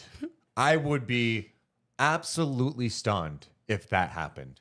I just don't see that. The max, no. I mean, I wouldn't want I will that. always love Clay. Yeah. I think he's had an amazing career, and he's overcome so much. That just makes no sense. Like he's not his body isn't getting any better. Like, even if he puts in all the work in the world, the poor guy. He's not going to get a max from anyone. And that too. But like, there would be, and I love Clay. I really, really do. I think as a player, obviously, but then also just who he is off the court as well. And yeah, it wouldn't make sense. Right now, you've got the Blazers on the clock. Is that still their pick? I'm all lost at all these moves. So we'll figure that out. We'll keep you up to date on day 2 of the NBA draft. Our buddy Sean Cunningham, who covers the Kings for Fox 40, he is going to be joining us in just a few minutes too. And we're going to talk Devin Carr. We'll talk about this trade too. We'll probably lead with that trade because it's very interesting to see what he thinks about what is next for Sacramento. Yeah. I think that's the biggest thing that we've been talking about since last night after the Kings selected Devin Carr number 13. Okay, what's next? What's next? It is day 2 of the NBA draft. Free agency doesn't start till Sunday. This is transaction season. This is when shit starts to heat up a little bit. So I can't wait to see how it unfolds. What are you laughing at, Morgan? I'm laughing at, there's a fake De'Aaron Fox in our chat that just keeps writing Mr. Four Rings about Clay and just really likes Clay. Oh, nice. It's good to know De'Aaron Fox loves dude. Clay. Good to know. Good to know. I'm going to tweet out that Sean is coming up. Yay. Talking Kings trade and more. And Devin Carter. You're seeing behind the scenes, man, with Sean Cunningham now. Also, we have an update. Phoenix is actually picking at 40, and our guy, Mr. Showtime, is going to absolutely love this. Ooh. This was his guy. He wanted the Sacramento Kings to get. Oso is headed to Phoenix. Oso, I want to get your last name pronunciation right. Iguodara. Oso Iguodara. Iguodaro. Oso Iguodaro is headed to the Phoenix Suns. He can pass the ball. High basketball IQ. Great cutter. The Suns need cheaper contracts.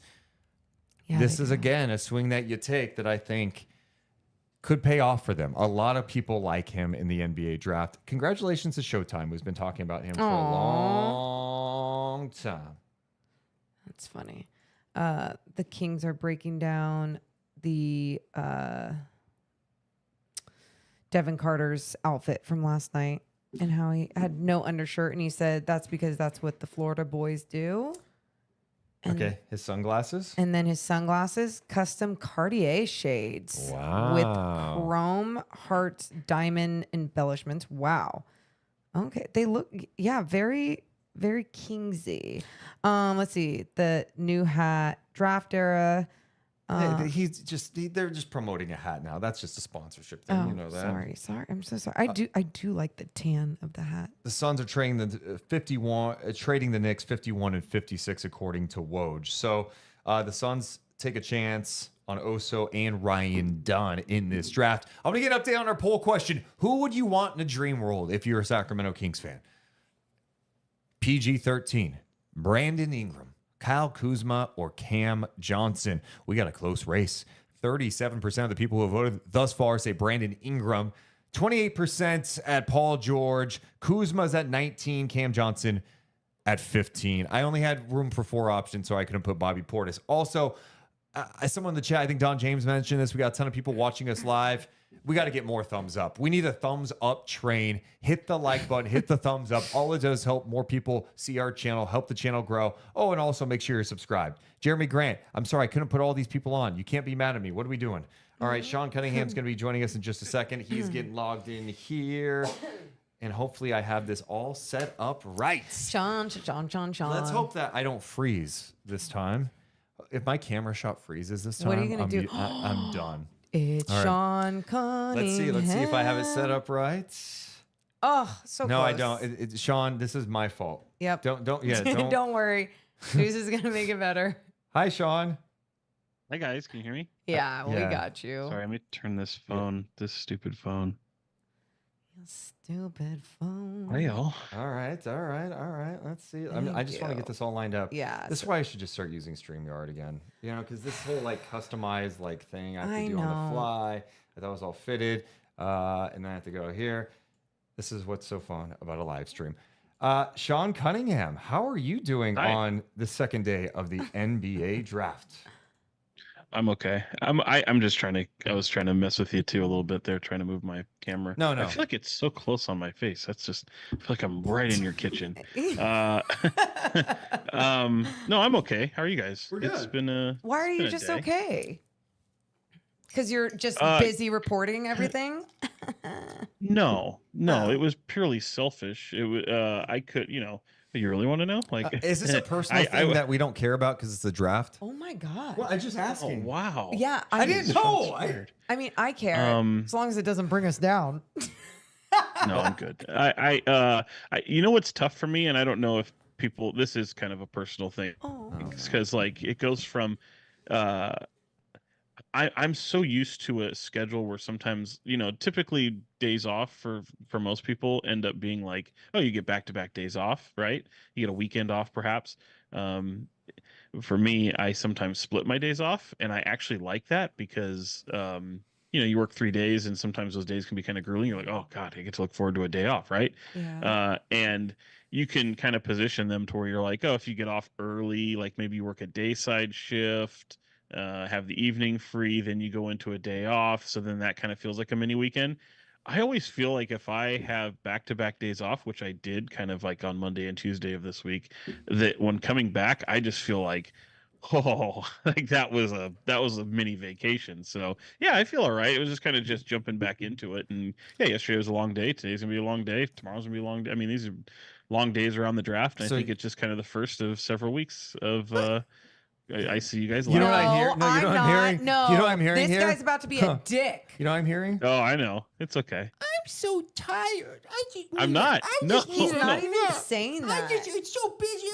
Wow, and Sean takes time out of his day to join us. Oh, I forgot and you're about gonna that. shit on him. Hey, Sean, thanks so much for being here, man. Oh, pleasure to be. Sean. No, what it has to do with, and I think you can appreciate this because you guys know me, I tend to pack a lot into my schedule.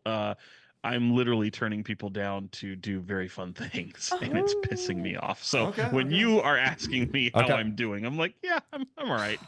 All right. Well, I'm let's glad you're all right. I am You're glad, here. and I'm glad you're here with us. First things first, let's talk about the Kings making a trade today with the Toronto Raptors. You confirmed and you had the details of this, where the Sacramento Kings are sending Sasha, Davion, the 45th pick today in the draft, along with the second round pick next year that was Portland's, to Toronto for Jalen McDaniels, who is on an expiring contract. What's your breakdown? What's your reaction to this move by the Sacramento Kings? Because I feel like there's some layers to this.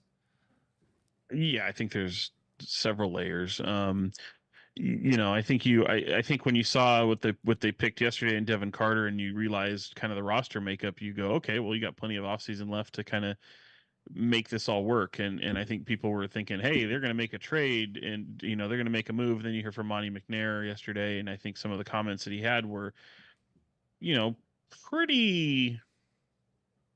I think they were pretty strong in the sense of, you kind of got a glimpse into what they're doing. He wants people to know that, hey, that's the first day of the off season where you can really start to change the makeup of your team. And it's not the only day, but also that he had some pretty solid comments around Sasha Vezenkov and wanting to hopefully see him in Sacramento in a way, acknowledging it that, anything can happen during an off season. So kind of a long-winded way to say that, less than 24 hours later, here you are, and Sasha and Davion are heading out to Toronto. So, when this team they want to be aggressive. I don't think that, I think they're certainly targeting a few things. Obviously, creating roster space, trying, the aprons and luxury tax and all those things are tricky to navigate. And this is kind of the first year they're really doing that, especially with the way luxury tax and some of those things come into play.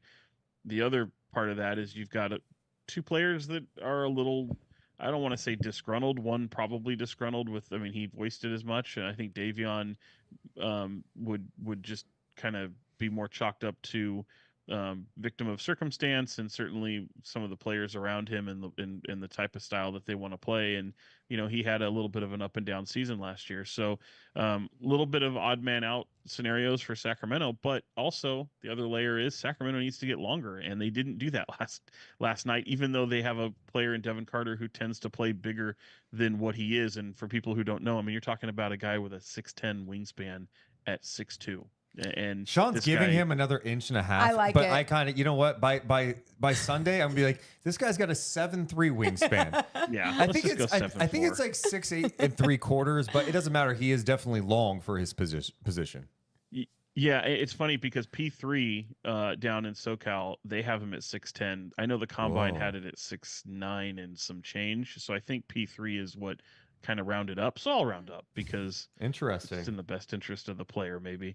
Yeah, but either way, I mean, this guy tends to rebound like Josh Hart, and I think that's something that they feel can play and translate into the NBA level especially from college. But more to the point, I mean, they're trying to still identify size, athleticism, and you can argue that Jalen McDaniels had a terrible season, and you'd be right, because he was awful last year. You just look at those numbers, you watch him play, it wasn't good. But on the flip side of that, like, I think most people are level-headed enough to know there's still a lot of off-season left, and if you're waiting for another shoe to drop, you should be, because you only make a move like that where you're sending a lot of capital out to hopefully strike while the iron is hot and be able to capitalize. And now you're a little over 15 million below, or maybe it's 14 million below the first apron in terms of luxury tax. You've got a roster spot that's open, and your calculus changes, so you can kind of see what they're doing. And it was kind of neat to see Jalen Daniels' reaction. I don't know if you guys saw that. We saw that. It was. I felt like, was that real? Yes, but it was would you real. think he was truly finding out in that moment, or was he doing a bit? No, he was finding out in that moment. That's amazing. He might have been doing a bit. Yeah. I will say this: like, I wanted to see if the video was kind of true, and maybe let's make sure this video, one, isn't AI in these days. Yeah. Two, isn't something from like a year ago, or even 6 months ago, or even a week ago.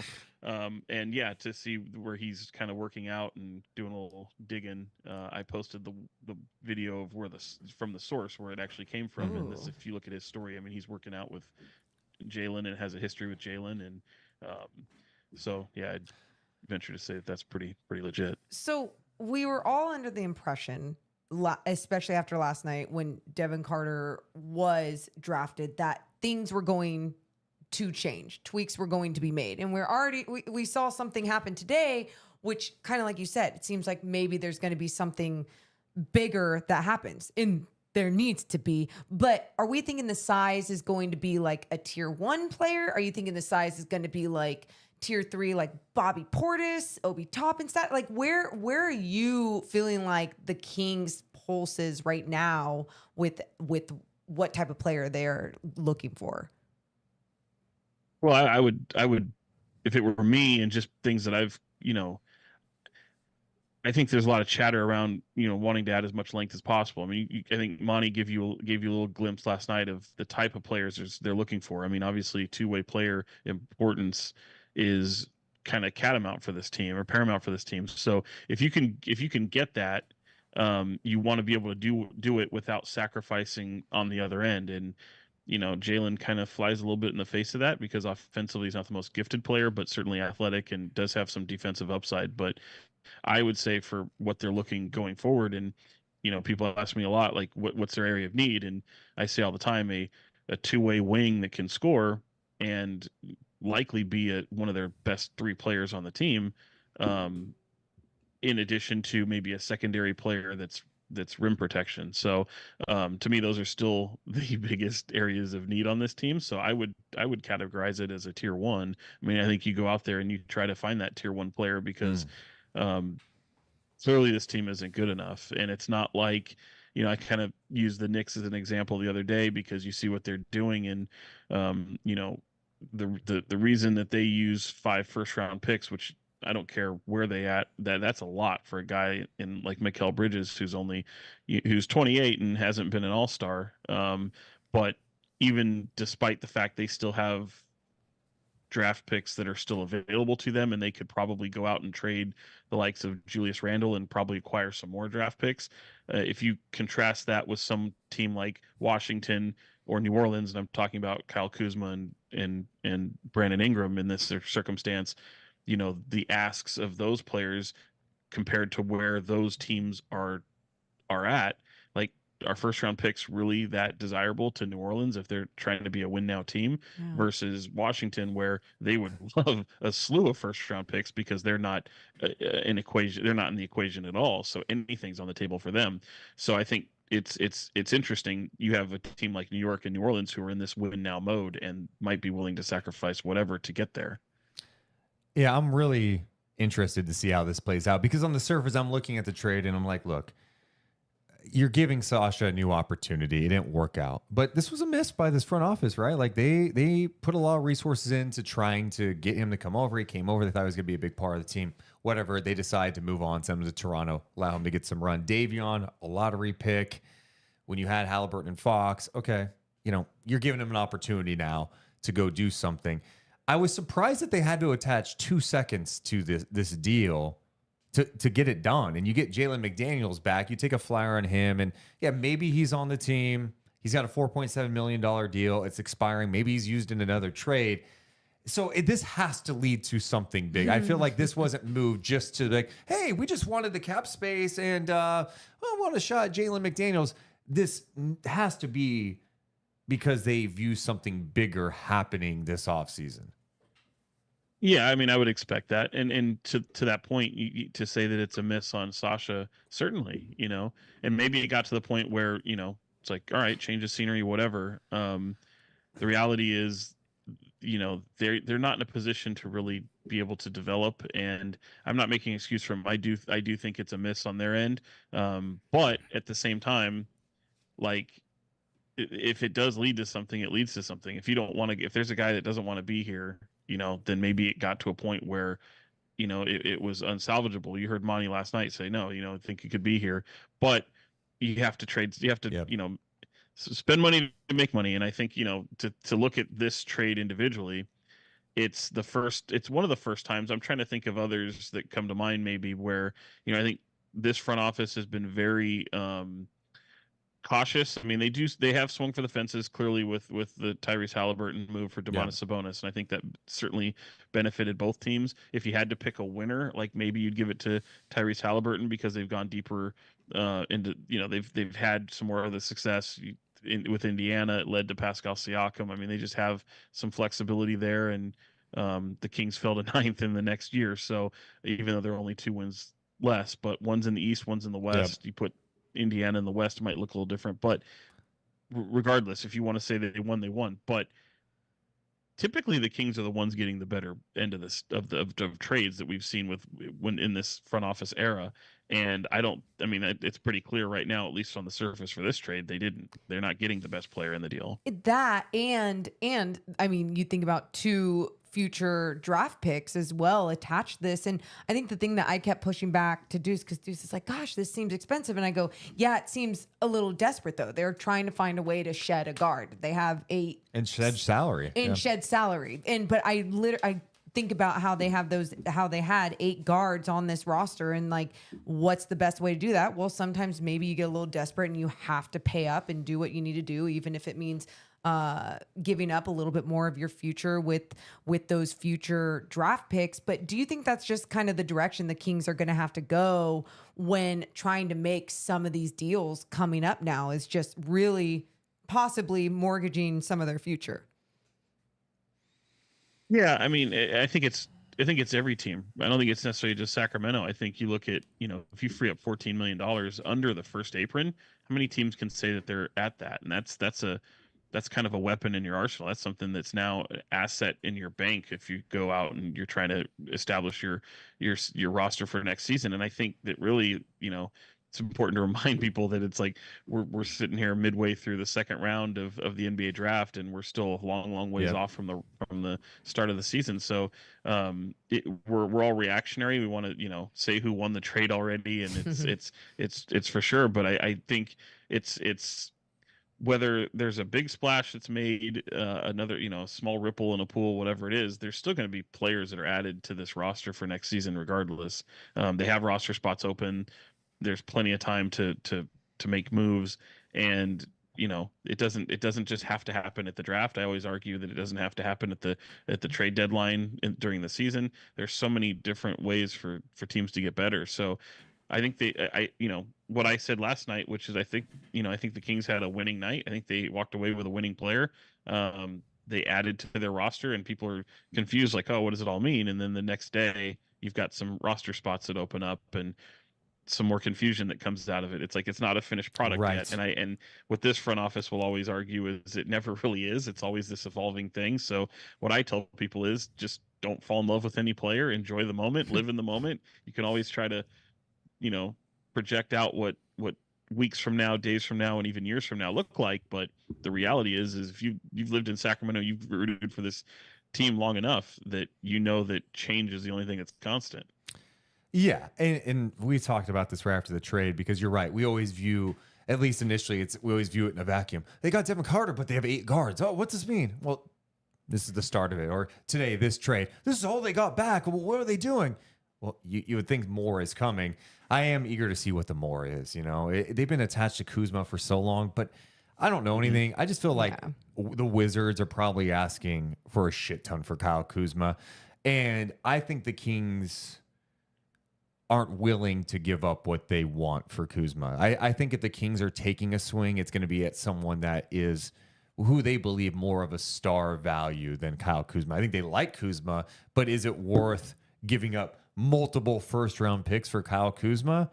That's a tough one, especially if you're looking at 28 or 30 when you don't even know who's on your roster at that point and you're mortgaging for Kuzma. What's your ceiling there? Whereas maybe you're more open-minded if it's a guy, I don't know, I'm just throwing this out there because we're having fun. Is like, hey, Paul George decides he wants to sign with you and you can work out a sign and trade. And you know what? He's old, but he's got star qualities. We want to take a swing at that. Yeah. Yeah. And that's the other thing. It's like if you look at Washington, for example, and you're looking at Kuzma, I mean, he has such a friendly contract. I mean, for someone of his talent, and it's no secret the Kings went after him before during that Buddy Hield trade that fell apart, the 3-way with LA. And if you're Washington, I can't help but agree with them. If they're asking a lot for him, and you've seen what other players have gotten, he's a if you're Washington and you're stepping into next year with Kyle Kuzma, good. Like you're fine. There's other ways for them to make it, especially with his contract and how it declines each year. That's very, very team friendly. But to your point about to me, it's always the ones that you're not hearing the most chatter about. And that's why I always kind of caution fans. It's like, yeah, you're hearing reports, you're hearing rumors. A lot of those don't tend to come true, right? And you weren't hearing about Domantas Sabonis, a little bit, but certainly not with Sacramento, and Tyrese Halliburton, and I always joke, it's like literally I sat down with him the day before he got traded. That's right. The organization, Tyrese and Davion sat down to do an interview about the young guards here and the promise. The next day he was traded. Yeah. 3 days before the trade deadline, we do the interview. 2 days before a day before the deadline. I forget. Maybe it was 2 days before the deadline. Yeah, literally said, don't trade him now. Just don't trade him. Don't ruin my story, which they did. And it was fine. I love the interview. But yeah, both those guys are now gone. So it was funny. I was going back through some photos. It's like you forget, Neemias Queta was also in that draft with Davion Mitchell, and both of those guys are gone now. So a lot of these excuse me, a lot of these people within that they've traded, they've used as assets. And to their credit, you think about how Davion got to Sacramento. It was kind of a tumble in the draft. I think some people thought he'd go a little higher. Same thing with Tyrese Halliburton for sure. Yep. And then here you are with Devin Carter. I thought for sure would have been a top 10 pick. I didn't think there was any chance he'd be there at 13. And so I was also shocked. But I also didn't think, not to say that I'm an expert or anything, but I think the biggest shock to me out of the last night was Dalton Connect falling down to the Lakers and seeing that he could have been available for Sacramento. And I think that's where it gets fans going, wow, they look at area of need and it's like, this guy looks like he would be a perfect wing, be able scoring option, all that stuff. He fits that mold of being kind of a 22, 23-year-old player, a little older than some of the other I think he's on the older side of those players because he's 23. But like, then they go with a guy who's smaller. Well, and it simply just comes down to best player available. And I think Monty McNair talked about you don't draft for the now, you draft for the future, and that's what they did. And that's what I'm saying. If they always have like 3-star point guards, a lot of teams will still grab a point guard if they still think that it's the best player available in that draft. But you look at free agency, man. You look at these trade scenarios and things like that. Like going with a player like Carter, I think is like it's a crossroad moment. You know, you might think you're on one path, but the minute you do something else, everything changes. It can change the way you look at your team. The whole calculus that you project for the future could change, and that obviously I think happened today. I also think that, you know, if you're looking at somebody like a Kuzma and an Ingram and somebody in that kind of type of role or type of fit, you know, what they do going forward will kind of shift them for maybe what they projected one way 2 years from now, month from now, whatever. Every move tends to have a ripple effect throughout your roster, and your calculus certainly changes. I really like the Devin Carter pick, and I know on the servers when people saw guard, it made some fans like, what? I don't know, but man, he is, like you said, he is long. What he can do defensively, such an explosive athlete. He's almost like exactly the type of player you want. Obviously, it'd be a little different if he was like 6'8" with a 7'3" wingspan. You're like, oh my God, this would be the perfect. It's not from a positional standpoint the most perfect fit for Sacramento, but once they clear some things up, I feel like he's playing. Like, he's going to be out there. He's exactly the type of player Mike Brown would want, someone who's going to contest shots, play hard, steals, blocks, attacks the rim. He's efficient at the rim, almost 66% at the rim last year at Providence. The rebounding, almost 9 rebounds a game. The more you watch him, it's like, oh, this is a guy that any NBA team would love to have on their roster, and I think he's going to be able to play right away. Yeah, I'm not saying he plays like this player, but this is what it reminded me of because, look, if you were watching college basketball last year, or you're a fan of college basketball at all, really for the past 2 years, I mean, Devin Carter was kind of a household name. You knew who he was, and that really says something coming from Providence because you don't really, I mean, with respect to that college, you're not really thinking of them as these perennial winners every single year. But to have a player who makes that type of impact on the national stage in a college, in 2 years of college, especially the jump he took leaving South Carolina, which, you know, you could argue was probably a better program, but he goes to be a better fit with Providence and really leap out on the national stage. And it reminds me in a way of, you know, I know it was only 1 year, but Ja Morant goes to Murray State. When are you talking about Murray State? You're never talking about Murray State. The only reason you're talking about Murray State is because of Ja Morant.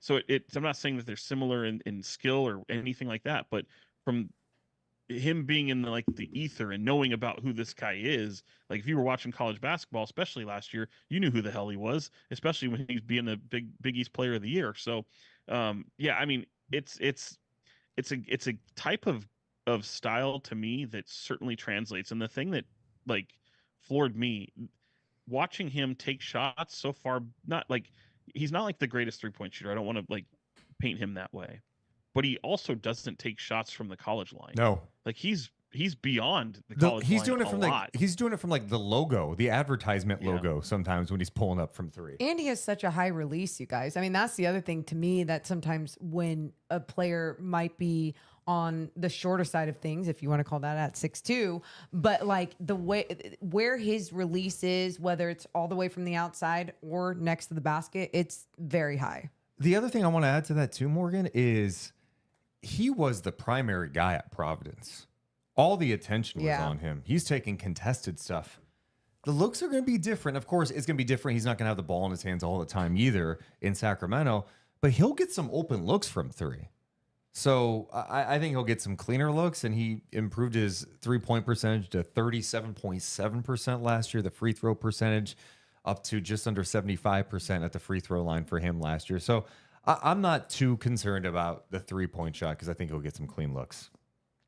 Yeah, I agree, and it was interesting hearing him talk about like his Morgan. You mentioned his shot, and yeah, it looks a little different, but I love the way he talked. I mean, he's not looking to change it at all. He's like, "Hey, it goes in, it goes in," and there's a little comparison there to like someone like Tyrese Halliburton, who had this like I mentioned awkward that. looking shot, still does, but is able to still get it off rather quickly. And I think hearing him talk about not being this shot taker, but more of a shot maker, and really putting an emphasis on efficiency, especially from an offensive standpoint, was like refreshing. Like this guy gets it. Like I wish you could say that every player you get on a team that you hunt for is a competitor, because that should just be part of their DNA, but it's certainly not. And you can see that within, you can see that in the NBA. There's guys that just get comfortable, certainly competitive maybe within the moment, but they don't eat, leave, die basketball. And this guy kind of falls under that category of somebody who just is a absolute competitor. And I think there's probably having an NBA father, and Anthony Carter is probably something you can attribute that to.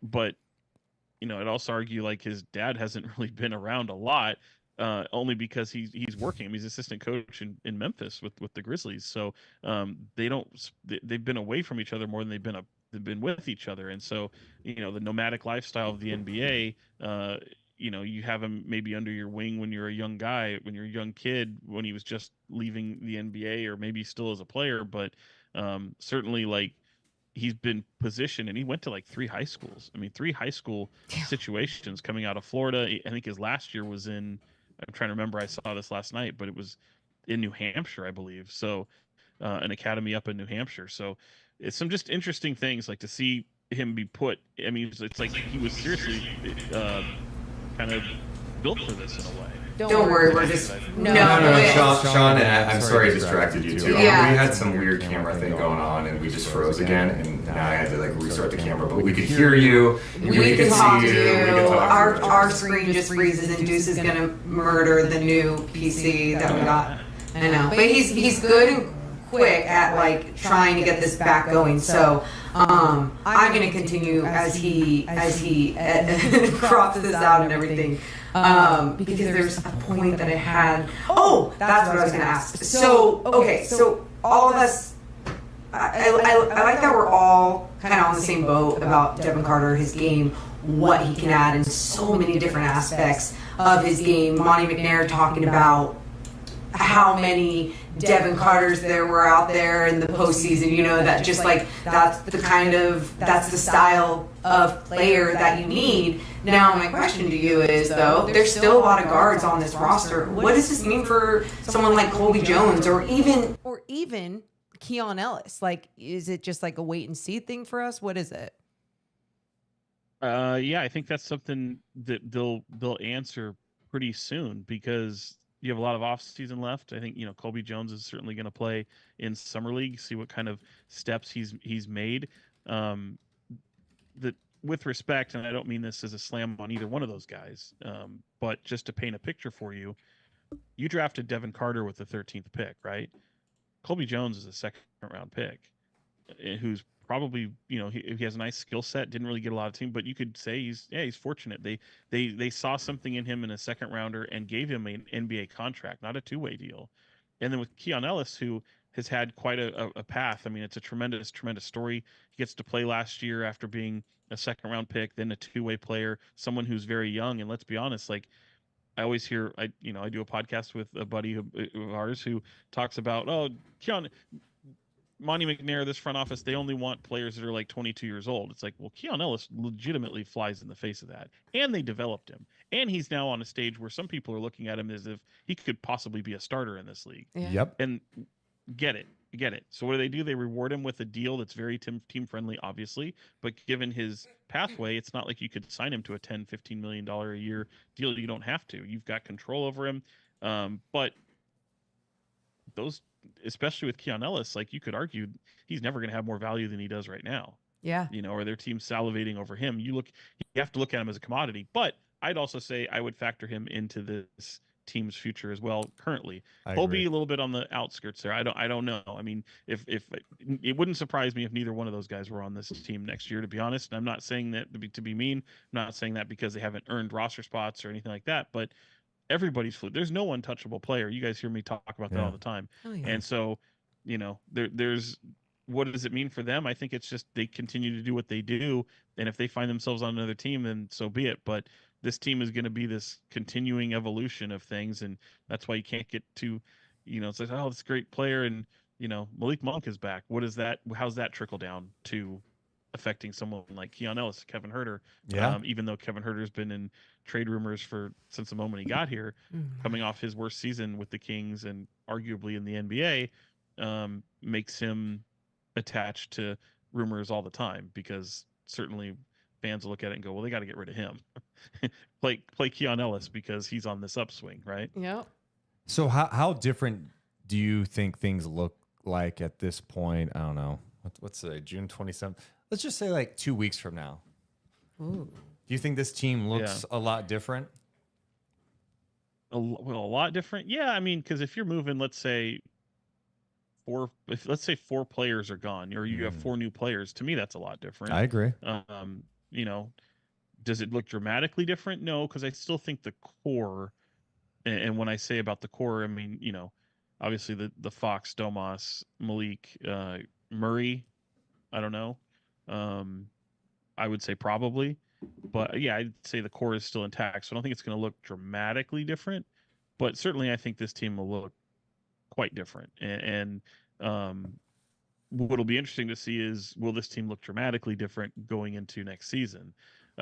Because obviously you've got some free agency around. You're going to have some decisions made on some players that, aren't, whether they're going to be here or not. But I don't know that this team is going to be all that aggressive in free agency. To me, I think where this team, and it's always been this way, I think where this team makes its biggest impacts are through trades. And that's where they're going to have to go out and I think continue to make their biggest impact is through the trade market.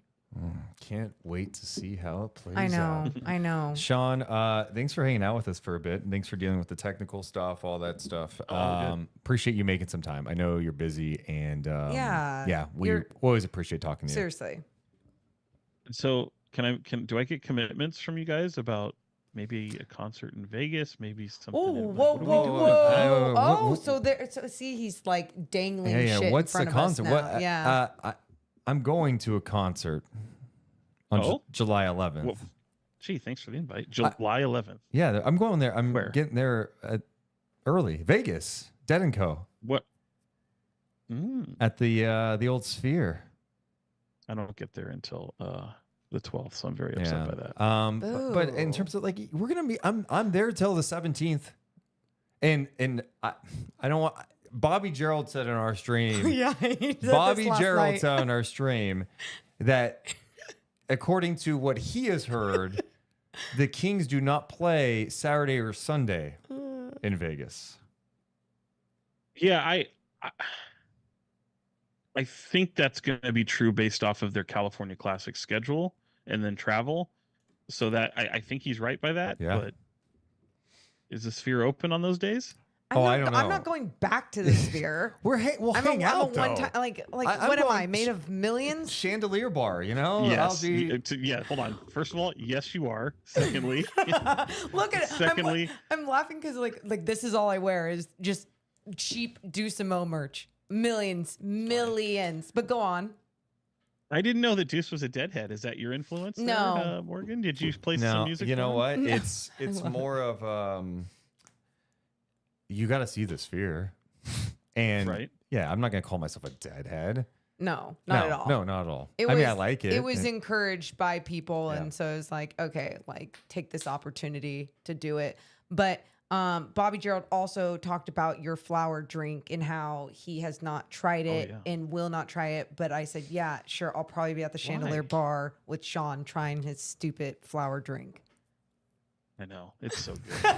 It's so good. The Verbena. You're welcome. Verbena. Also, Bobby, what are you doing? Yes, you're going to try it. What do you mean? He said he wouldn't. I'm a bully. Yeah. Yeah. John Mayer's still doing Deadhead, right? Yeah. Do Dead and Company, right? Yeah. I know. So cool. So cool. So I'm jealous. Good I for you know. guys. You should be jealous. You're such a whatever. Anyway.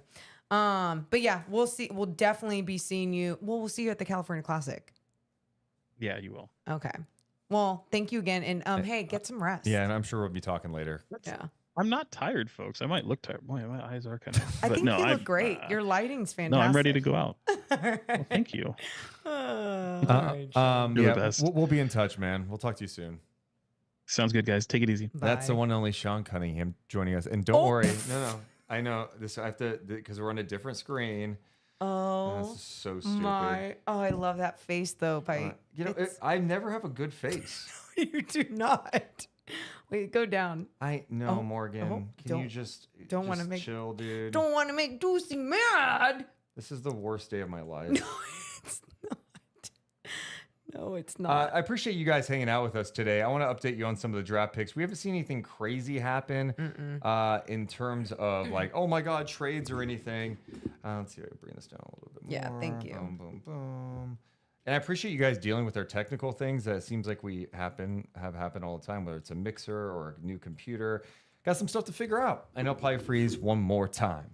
Yeah. So let's update you on some of the draft stuff. If you go back, we mentioned Johnny Furphy, Bobby Clintman. Yeah. We do have a trade that just happened involving the Denver Nuggets. Wow, this is maybe a little bit surprising here. And I wonder if Denver's trying to create some space to re-sign KCP, who opted out today. Denver is trading Reggie Jackson to Charlotte for 3 unprotected second-round picks. So this, maybe this is just a juggling move financially for the Denver Nuggets, so they feel a little more comfortable bringing back KCP. Of course, Reggie Jackson was not. I thought Reggie was just going to stay there, like they needed him in the situation, but KCP is essential to what they do. So there is the trade. We're still on Bronny watch, I guess, if you guys care about that. Bronny is still on the board at this very moment in the NBA draft. God, I need to go back to my alerts because I want to just see. Toronto took Jamal Shed. A lot of people liked him at 45. That's where the Kings were slated the pick before the draft. Clippers are picking Cam Christie at number 46. But they are doing that. Orlando trading 47 to New Orleans. The Pelicans are taking Antonio Reeves at 47. San Antonio taking Harrison Ingram. A lot of people like Harrison Ingram. He is going to the Spurs at 48. And the news that just broke seconds ago, Denver is trading Reggie Jackson to the Charlotte Hornets for 3 unprotected first-round picks. The one thing that everyone's watching too with Bronny today is, well, one, does he just get drafted? But, Rich Paul has made it clear that Bronny will not sign a 2-way contract. Yep. I mean, so, what do you do? Because how many more picks are left? We are at pick 49 right now. Indiana is on the clock, I believe. I mean, if I'm a team, I'm doing what Bill Simmons said. No, it doesn't. It's We've got your kid. What's it do? So what are you going to get out of that? LeBron James to sign with your team? No. I know. I mean, he was projected to be a late second round guy, and here we are in the late second round in day 2 of the NBA draft. Shout out to Jim for the super chat. Jim, just thanks for all the time you two are giving us. Thank you for spending your time with us. No. Shout out to all you guys who are hanging with us today as we watch day 2 of the NBA draft. Shout out to Sean Cunningham for hanging out with us. We will recap things, and we'll also talk about the trade that went down with the Sacramento Kings. If you're just joining us right now, the Kings did make a deal. They made a trade today to send Sasha Vezenkov, along with Davion Mitchell, the 45th pick in today's draft, and a future second-round pick to the Toronto Raptors in exchange for Jalen McDaniels. He is on a $4.7 million expiring contract, and what's that mean for Sacramento? It looks like they're opening some things up. It was pretty expensive to get off Sasha and Davion, giving up some draft arsenal in the second round. You save some money under the salary cap to go out and explore, whether it's in free agency or trades. We'll see what it looks like. McDaniels was in Toronto last year, did not have a good year, did not shoot it well. Traditionally, not a really big offensive threat at all. 6'9", 7-foot wingspan, athletic. I think he's a better player than he played last year in Toronto. 26 years old. His brother is Jaden McDaniels, who plays for the Minnesota T-Wolves. I don't know. I mean, you take a swing at a guy, but also, is he going to be here? He could be used been rerouted. We got a long way to go, but we're all trying to figure out, where is Sacramento going? Will they try to make a move? Will they swing at like someone like Brandon Ingram, where you got to give him a contract extension? Will they pay the price for Kyle Kuzma? Could be expensive, but you look at his contract, it declines each and every year. Could he have the impact to bring the Kings to another level in the Western Conference? Are they somehow looking at Paul George? Could a Paul George thing be something? That would be shocking to me. Or are they exploring other deals? A Bobby Portis, maybe Obi Toppin, maybe Jalen Smith, Obi Toppin's teammate in Indiana. Someone who's not going to command a lot of shots, do the dirty work, hit some open shots. What will they do? All I know is we are early in the offseason. We're on chapter 4, as Morgan said. Well, we're going to chapter 5. We're almost to chapter 5 to see what happens. Are you kidding me? It froze again? Why does it freeze when I'm cooking? I'm over here cooking, Morgan. Yeah, dude, I don't know what to say anymore, man. This camera situation with this new PC is just devastating. Should we blame some of our friends in Discord for Look at, here are the frozen faces. Man. Frozen faces.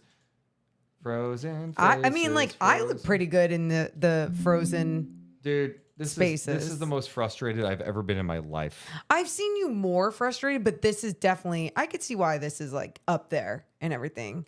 And especially because it feels like it's been more active today than it was. Thank goodness yesterday. I think it only happened twice. And yesterday was our first official long live stream with this new PC. Don't worry, Deuce is fixing this, so he won't have that little mug anymore. Insane, dude. Yeah. No, it is. I'm so pissed, dude. Well, who do you guys make me feel better? Who do we beat up? I don't know, dude. Hi, Bojack. Hi. Okay, Bojack, be quiet. Bojack. Cute little Sheba. Come here. Come show yourself. Nobody can see you. Hi.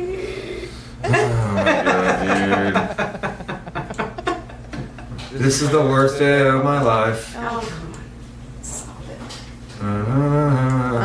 Hold on. It's echoing. I know. Dude, I just don't get this, dude. Yeah, it just doesn't make any sense. And I don't know. Is it like the Streamlabs issue? Is it? I worked on this morning, too. I was exploring all these avenues. Just to get nerdy with people, too, when we got a new Rodecaster with our other PC, for the longest time, there were certain things that wasn't working that would screw up in the middle of our streams last year. So now... It just froze again. It froze again. And I don't look as cute in this... Dude. In this what frozen is happening? thing. We'll figure it out. We'll figure it out. For any of our techie nerds that are in our Discord. Guys, I'm gonna go with a dark screen, but there's still gonna be audio. Okay. So I'll be talking. Okay, just hang on. Hang on. Oh, it's Deuce and Mo. I'm acting like we're ghosts for some reason. I have no idea why. Alex says it just happens randomly. Yeah, and this is our second long live stream with this PC that it started happening with. So let's see. I like that. Just beat up Deuce Mo. Yeah. No, I could, but what's irritating to me is like what?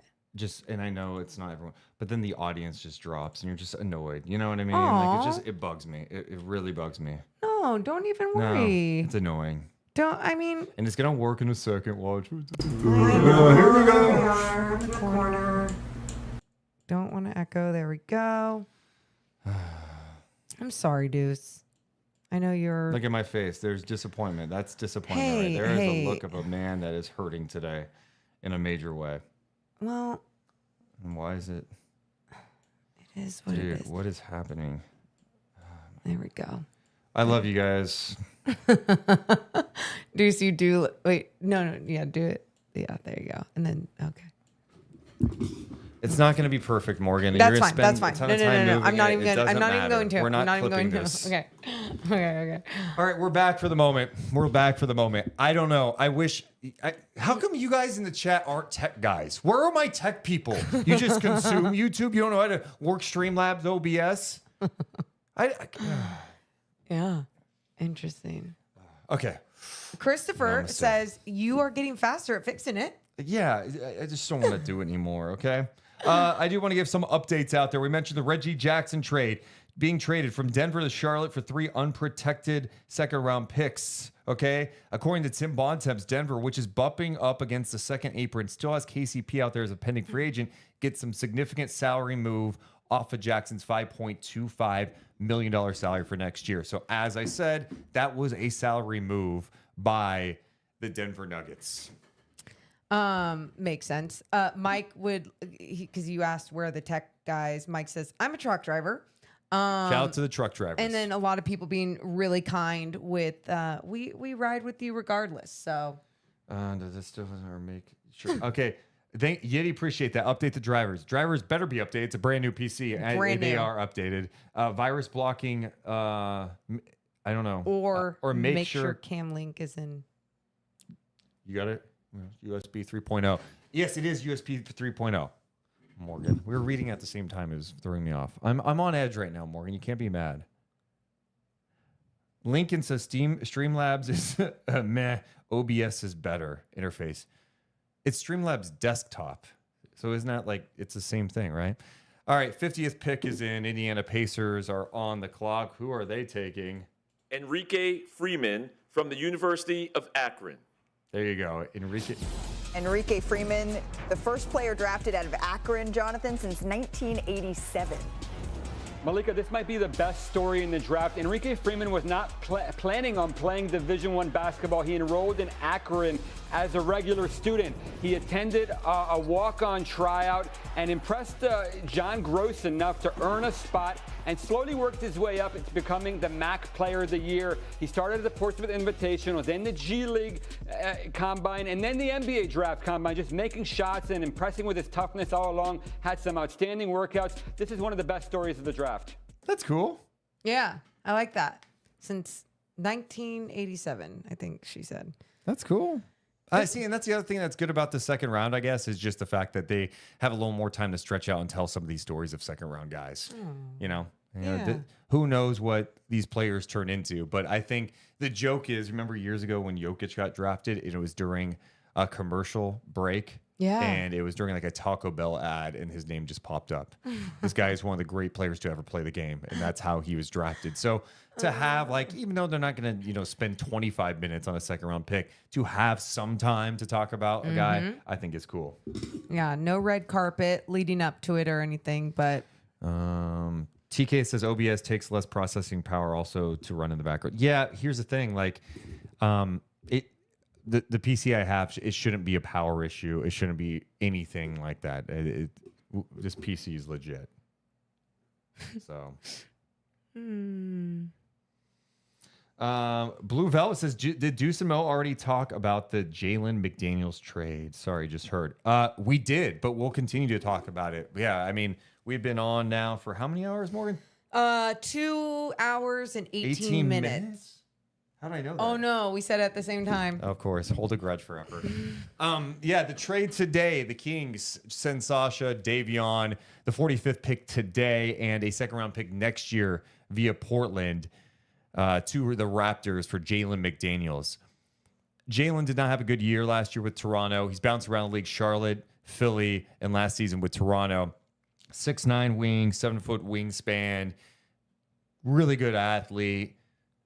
Can do some things defensively, gets after it, just not an offensive threat at all. So you take a look at him, but this move is not about Jalen McDaniels. This move is the Kings creating some cap space here to go out there and make a trade coming up here or do something in free agency. Expiring deal. Yeah. And I think some people, when they saw it, person for person in draft picks, they're like, wait, why would the Kings do that? It's the cheapest person within this trade, right? So that's why there's so much cap space that the Kings are going to have. Plus they're going to have that roster spot. Plus they're shedding that guard because they have 27 guards. Down to 26, believe it or not. Down to 26. Rosters have grown in the NBA.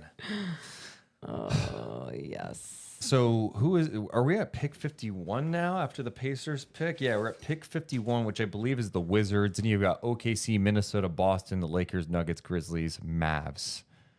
So, Well, Wait, Is that who it? do you have? Where do you have the Lakers? The 55th pick. Okay, so yeah, they're that's definitely gonna draft Bronny. How funny would it be if they didn't? They will. What if they don't? Holy shit! They're taking him, right? Yeah, no, they are. Like at this point, like what? Yeah, Honestly, if you're the Lakers and you have the 55th pick, why wouldn't you? right. Wait, we have a weird tweet from Shams I want to get to. Who just tweeted, Shams with this update. My account keeps getting locked. Okay, Dot. It's funny that he said that because there was the Reggie Jackson tweet of Woj's I was trying to like, and it wasn't allowing me to like or retweet. I thought maybe he was suggesting a conspiracy where Woj had gotten it taken down somehow. It looks like the Wizards already made their pick, maybe, because now we're already at 52. Let's see what we're talking about. Dynamic shot-making versatility. He absolutely exploded last summer at the FIBA Under-19 World Cup, which I attended. He brings great aggressiveness on both ends of the floor. He had a very good season in Pro A France. This is an interesting stash pick for the Mavs here. Again, Malvin Ajinça headed not to the Knicks, but to the. Oh, this is great, Malika. This is fantastic news. You know, this is really irritating Fantastic. because this is what the guy wished for yesterday, Bob Myers, and it's all happening today. Now, here's the thing. It's the second round. I understand that. But an aggressive player who can shoot. Okay, so there's a lot of NBA reporters saying that their accounts have been locked. So Jake Fisher put out this screenshot saying we found. It says, what happened? We found some unusual activity on your account. To make sure X is safe for everyone, we need you to confirm your identity before you can continue using X. Come on. That is hilarious. What a That weird- is well, it's not. I mean, it's sad too, but like, think about how ridiculous that someone's like taking some time. Like, you know what, dude? I'm gonna troll Fisher and Shams and make it so their accounts are locked out on social media. Ugh, I love a little drama on an NBA draft day. Okay, so 52 is, it says on TV it's the Warriors. It's actually Oklahoma City because they made a trade earlier today. So Oklahoma City's going to be picking at 52, and Bronny is still on the board. But going back to what you were saying before that Shams like weird tweet, you know, the Bronny thing for the Lakers. There's some people who are like, oh, like he doesn't belong in the NBA, blah, blah, blah, blah, blah. Dude, it's a 55th pick. All right, like, you can go ahead and take a swing on Bronny. It's a good story. Playing with his dad. Who cares? Is that lame for me to say? Who cares? No, because I think where it does suck, it's an opportunity. It's a disservice to an opportunity for someone else, for one extra body in the NBA to get there, maybe. But at the same time, and then anyone that wants to talk about nepotism, like nepotism is all throughout the NBA in every aspect, right? Like that's broadcasting, everything. So like that is there as well. I think what's cool about it ultimately, like I don't look at it like as a basketball thing. Oh, do you want to play that? 2024 NBA Draft, the Golden State Warriors select Quinton Post from Amsterdam, the Netherlands, and Boston College. Another guy my guy in Showtime loved. Quinton Post. Can I just Mark Tatum today? He's really holding the smile right now. He like Quinton Post from Boston College. Because he's happy for these young people that are about to. If you told me that Mark Tatum was like the first artificial intelligence person out there, like I would believe it. He's really nice. I am a great guy. I know I am. It is the second round of the draft. I would rather have him be a smiley person than not. So I'll take it. Me too. What happens if I just talk like this all the time? Morgan? You're not genuine, and everyone would see right through your bullshit. So I'm Deuce Mason. The Kings made a trade today. Who is that devil man? That's what they would say. Oh man. Yeah, but I see people mentioning nepotism, but I don't look at it that way. But well, no, I mentioned it though, and I mean that's because nepotism runs. But that's my point. It's like that. It's everywhere. It's everywhere, and we can't defeat it. So sometimes, I wish But my mom and dad were like major broadcasters that could help me get to this path a little easier. I mean, he also went to a Division I school because he was like a highly touted prospect who had a heart procedure, right? Didn't he have something like bad happen? So he missed a lot of years. It's not, I understand that he wasn't a guy that had a second round grade, but most people projected like late second round or undrafted. But also if you're the Lakers, you're the Lakers. Like you're the person you pick at 55, in all likelihood, not making or breaking your roster. You And might, if there's someone that you don't love there, you take Bronny. You make it a marketing. You make it a marketing pick. You know, a marketing tool. However, yes, I get that. But I was also saying to people how it's taking an opportunity away from one person that might deserve it more. But again, that's nepotism. So like, it's everywhere. Nepotism could have led me to like being like a felon, which I could have like done burglaries and stuff. That makes 0 sense. No, get in the crime business. Yeah, absolutely. No, nepotism is like a positive, well, I guess technically a positive thing, an advantage for these people. Let's see, getting some comments out there. By the way, we're at pick number 53. It's technically the Pistons, but this will be going to Minnesota. Minnesota will be getting this. But it looks like that could be on the move because Shams is tweeting that, Minnesota is trading the 53rd pick to Memphis. You know, I see someone, Mark, can't wait to see Bryce James getting drafted in the first round in 3 or 4 seasons. And here's what I'll say. Like, I remember calling Dwayne Wade's kid. Why can't I remember his name right now? His first name. Zaire Wade in the G and at the G League Showcase. And I remember everyone wanting to talk about him. And I remember the person I was working with really wanted to make sure we were talking about him. And I'm like, this is such a disservice to the other basketball players that are actually out here. And there were some good things that he actually did, but he was not an NBA player. You know, while we're watching some future NBA players and calling the game, we got to make sure we're also doing our job and not just using it as a marketing tool. I hear you. It's also like he was getting like minor minutes for a G League team in Salt Lake City. Then but at the showcase he wasn't. Yeah, but it was like they were like allowing him to showcase. I don't feel like he played that much then either, but it was definitely a talking point. I agree with that. Okay, fair. They were That's pushing fair. them. So yes, a talking point. All right, so the trade that just happened, we just saw Minnesota trade there. They did a little swap with Memphis. Memphis moves to 53. They're taking Cam Spencer from UConn with that pick, the 6'3" guard from UConn, and that moves Minnesota down to 57 here. So we are almost at the end of the draft. Here we go. Second round, definitely not as exciting. I think this is, if you're watching the second round of the draft, you're the ultimate basketball nerd, and that's cool. But yeah, I mean, I think it's one of those moments. Drafts in general are funny to me. It's just all, it's a draft, man. What is your point about that? I think I get more excited for the free agency aspect of it. Like day 2 of the draft, I'm not like, oh my God, what's going to happen? I've liked some of the talk here.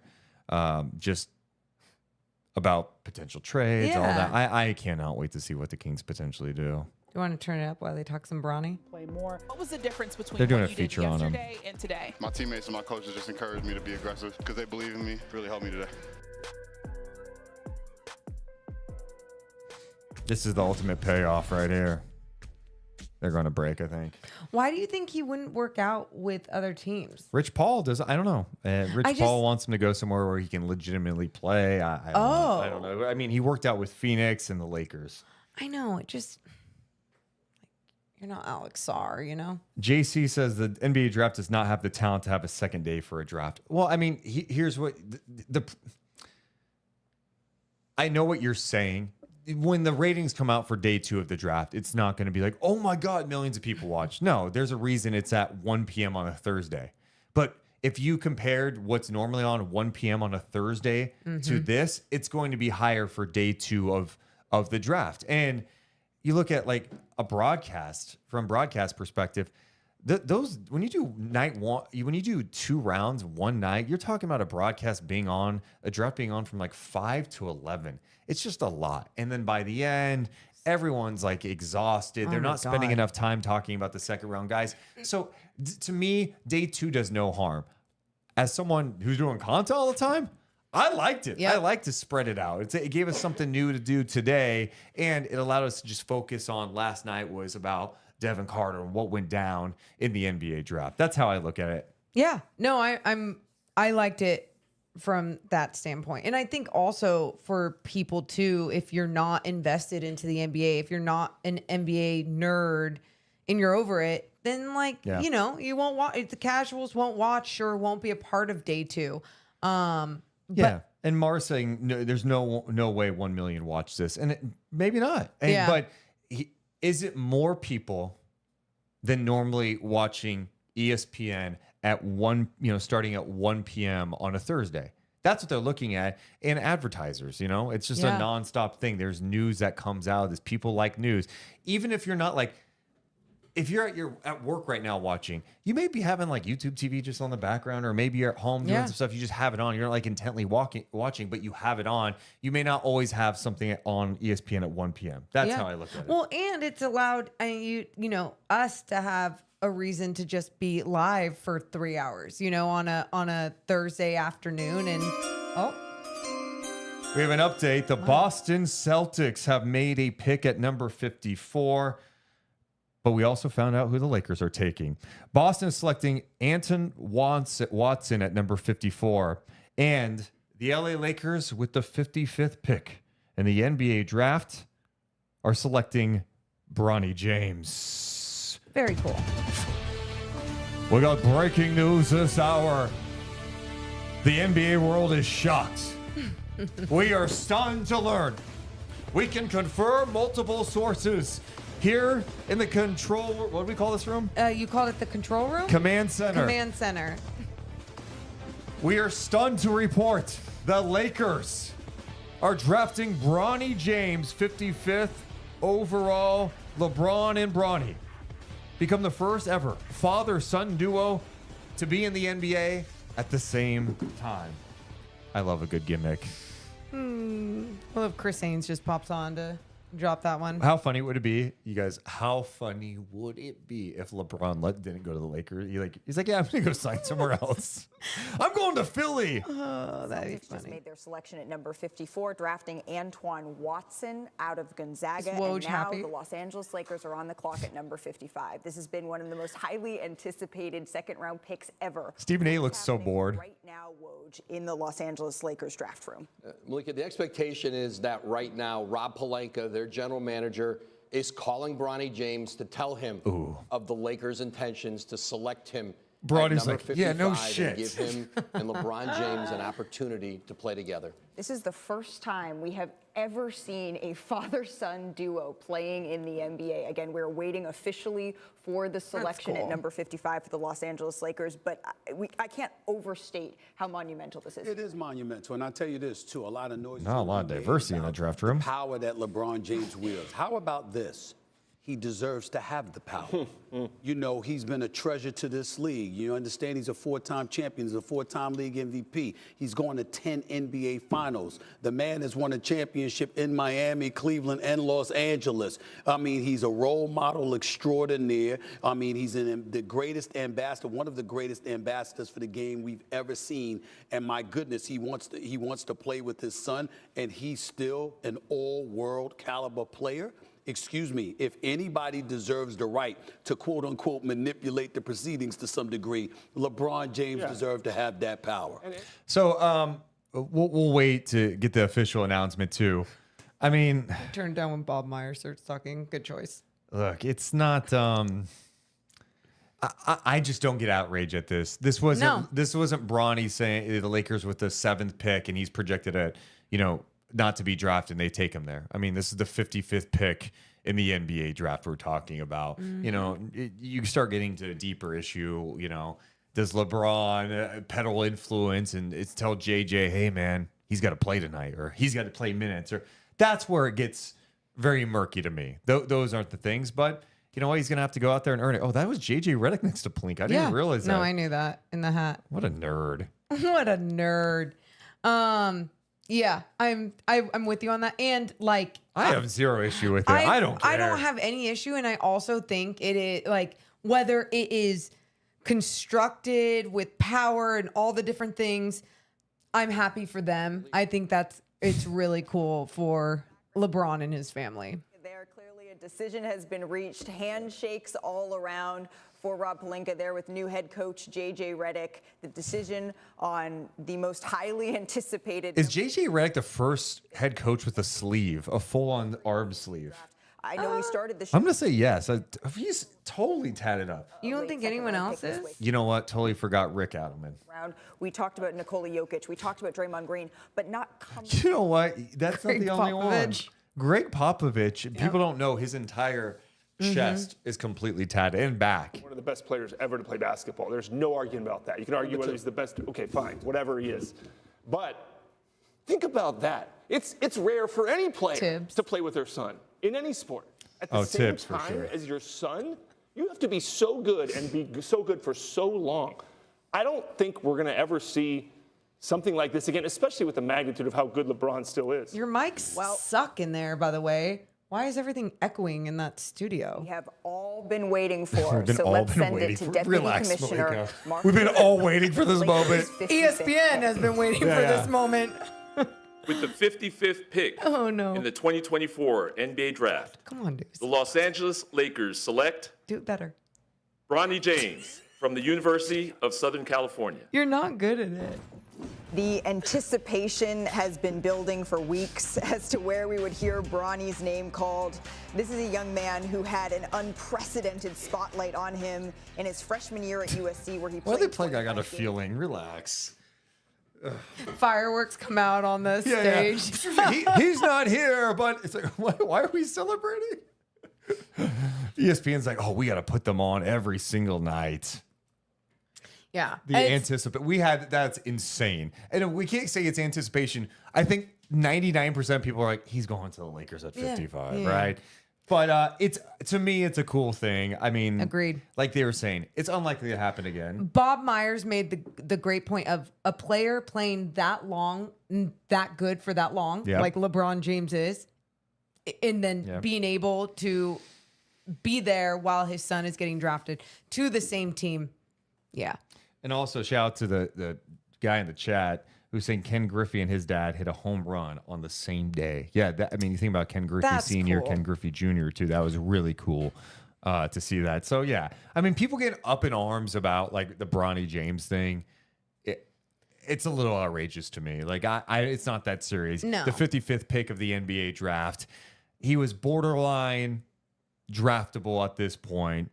And now I think the thing that you would say, though, is, you know, should he get a guaranteed deal, all that stuff? Yeah, I mean, those are all things you could debate. But this is the Lakers. They have LeBron James, one of the great players of all time, who's a part of their organization. With so much say. If they can do this, sure. I mean, I don't have that big of a problem with it. No, and I think you're right. As long as it doesn't feed into ever a playing time situation or something weird like that. LeBron's like, dude, hey, I know we're the first father-son duo to be in this league at the same time.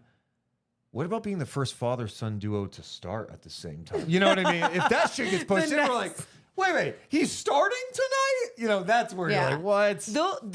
They'll get some garbage time minutes or something cool together where maybe one gets to throw an alley-oop to the other or something. And in a game, hopefully that they're up by a lot and not losing by a lot.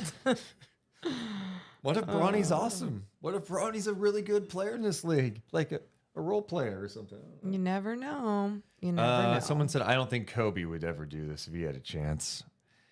Well, he did not have a son. No, that's for sure. But I don't know. I mean, we're talking about extreme things. We don't know who would have done it because there's only one person who could have at this point. Yep. You know? And that's I guess MJ done. could have played with his kid maybe at one point. I don't know.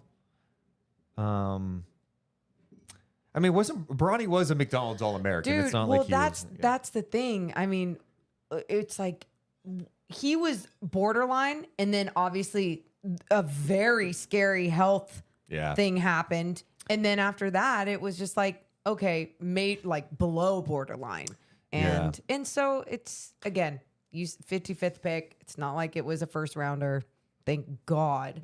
I mean, that's where I think we could all kind of question things. Even when he's with the G League team, they're still together. But Bronny James has been very clear in the interviews that we have heard from him. He has said that he wants to forge his own path. I want to bring Jonathan Gavoni in and learn a little bit. Can we just acknowledge that does sound kind of funny? He wants to forge his own path in LA with his dad. Sweetie, that's not how it happens when your dad's Since he was 14 years old, he's made considerable progress year after year after year with his perimeter shooting, with his defensive versatility, with his feel for the game. He still has quite a bit of upside left to tap into. There's a reason why he was a 5-star recruit coming out of high school. He impressed people mightily at the NBA Draft Combine, in athletic testing, in shooting drills, and in 5-on-5 play. Bronny James is a legitimate NBA prospect, and I think he has a chance to develop into a very good player for the Los Angeles Lakers. Gavoni, man. His agent with Clutch. Rich Paul not wanting to sign a two-way contract with Bronny James, and that's normal in this process. There were 3 players last year picked in the 50s that signed a 4-year contract for the minimum exception under the second-round pick exception. So this is nothing new. This is what happens with agents, and certainly it's been highlighted just because it's Bronny James here.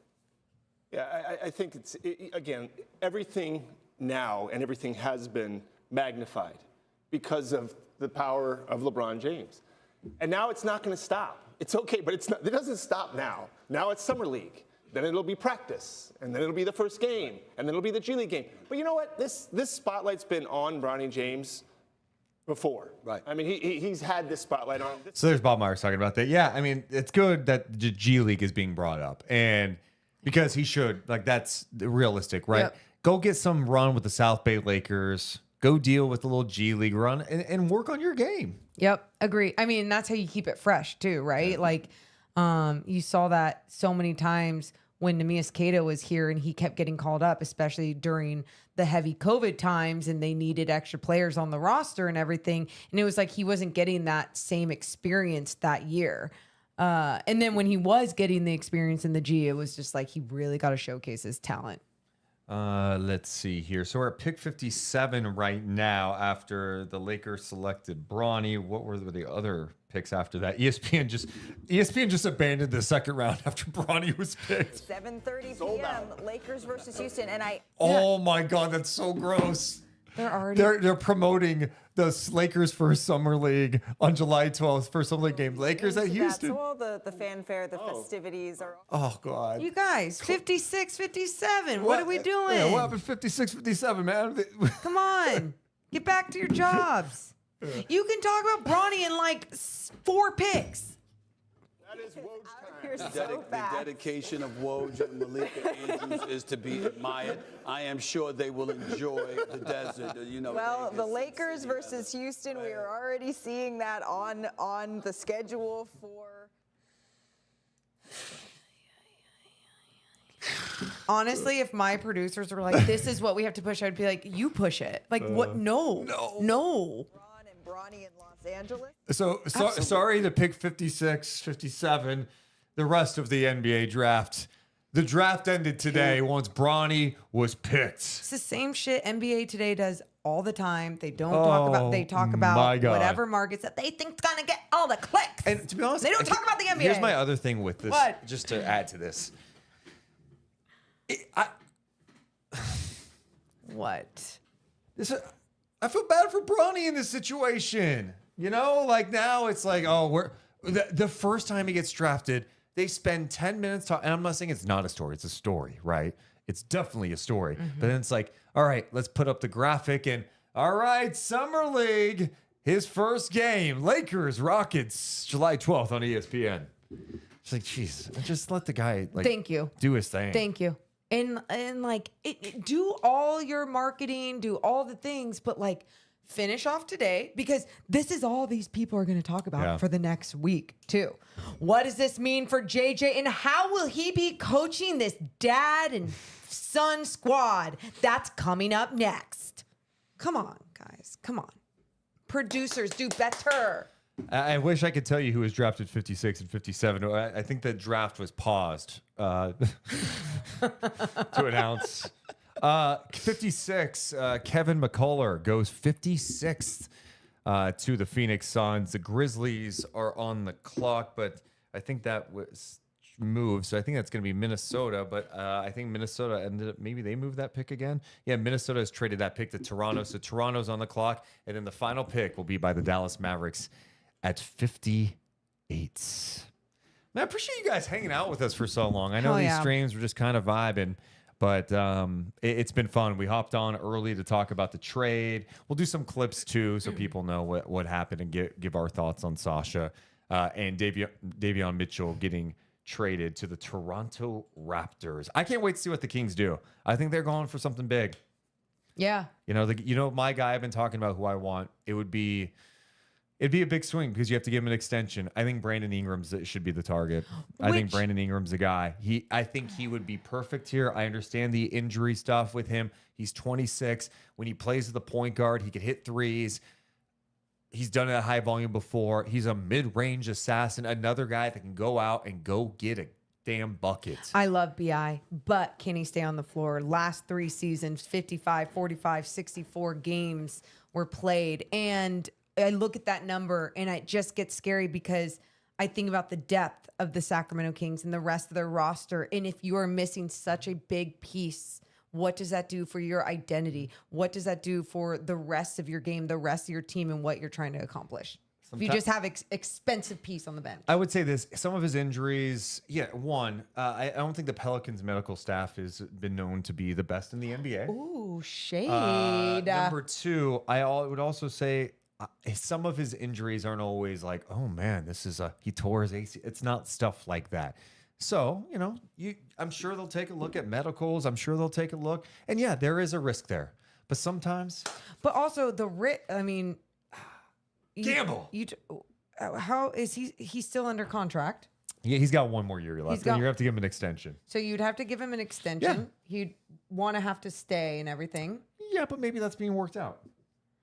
Okay, and on top of that, what are you trading to get him? What do you have? Look,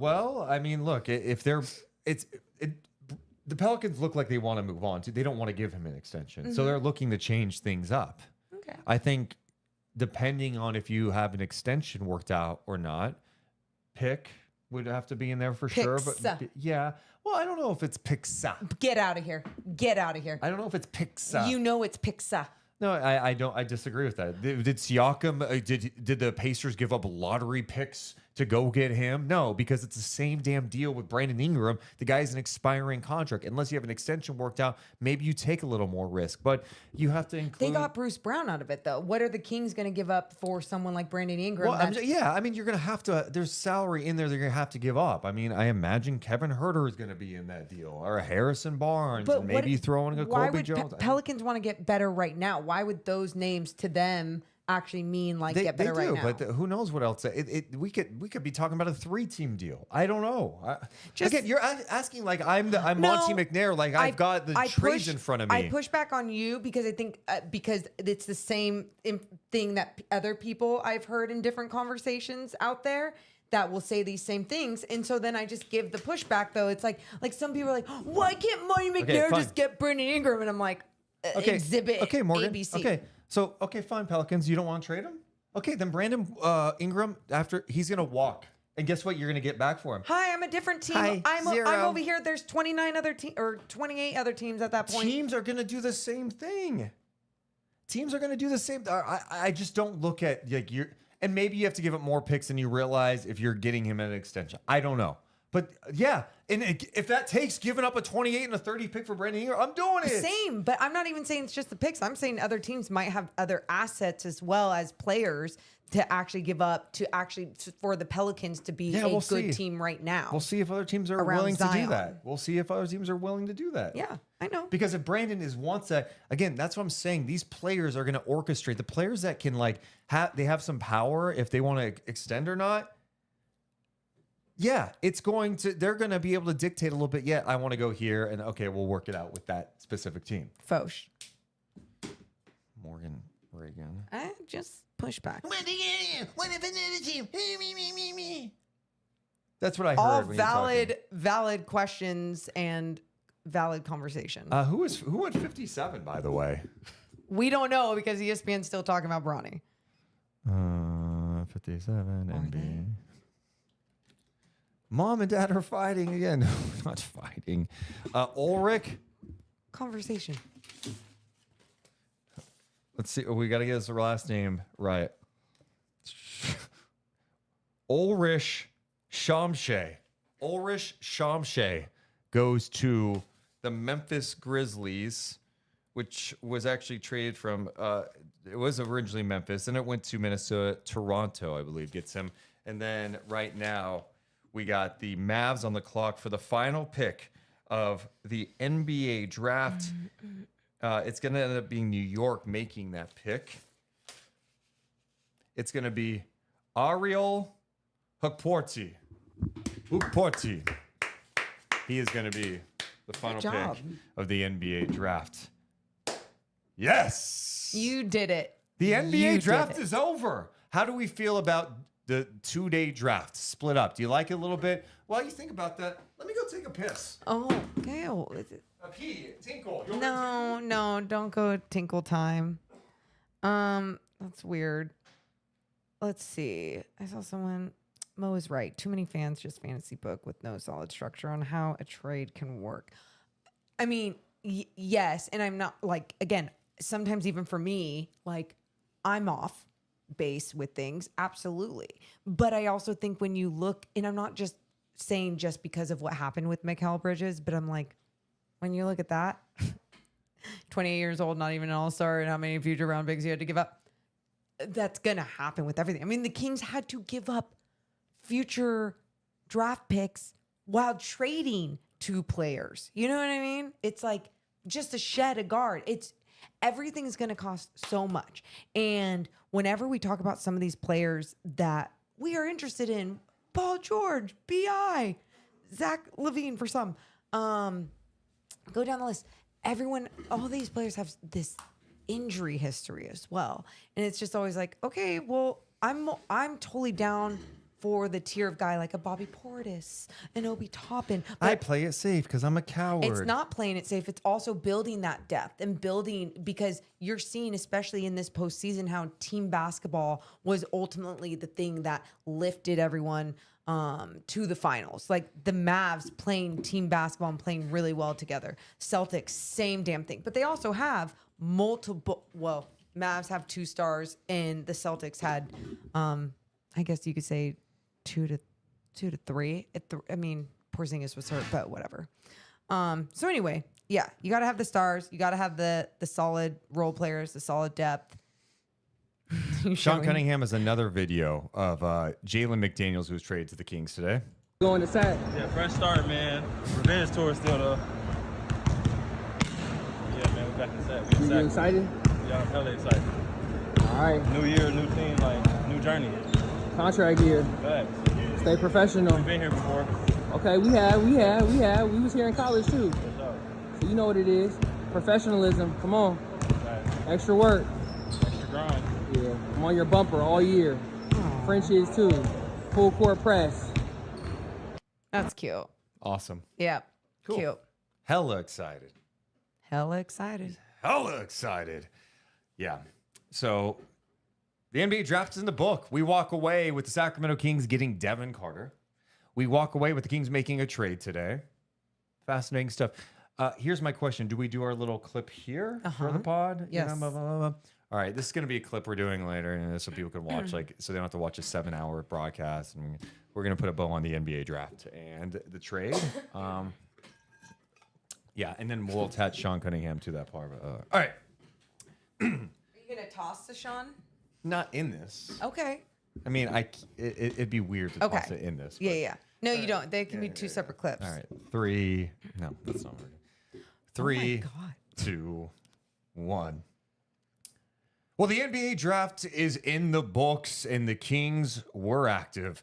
It started last night when the Sacramento Kings selected Devin Carter from Providence with the 13th pick, and we are left going, but they've got 800 guards here. They've got 8 guards. What are they going to do? Well, we find out early this afternoon the Kings made a trade to deal with that a little bit. They get a trade done with the Toronto Raptors. They send Sasha Vezenkov, Davion Mitchell, the 45th pick in the draft to Toronto, along with a second-round pick next year that is Portland. So, yeah, 2 second-round picks, one that could be kind of high next year if Portland's not good again, along with Sasha, Davion Mitchell, and in return, the Kings get Jalen McDaniels. They get one player back who is on a $4.7 million expiring contract. So why did they do it? Why?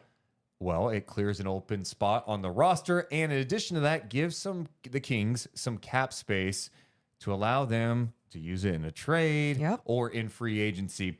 The reality of this situation is this. This trade is not about Jalen McDaniels today. I think they're taking a chance on Jalen. Absolutely. I think there's a chance he's a part of what they do from a rotational standpoint. Maybe he gets in the mix and has a bounce back year.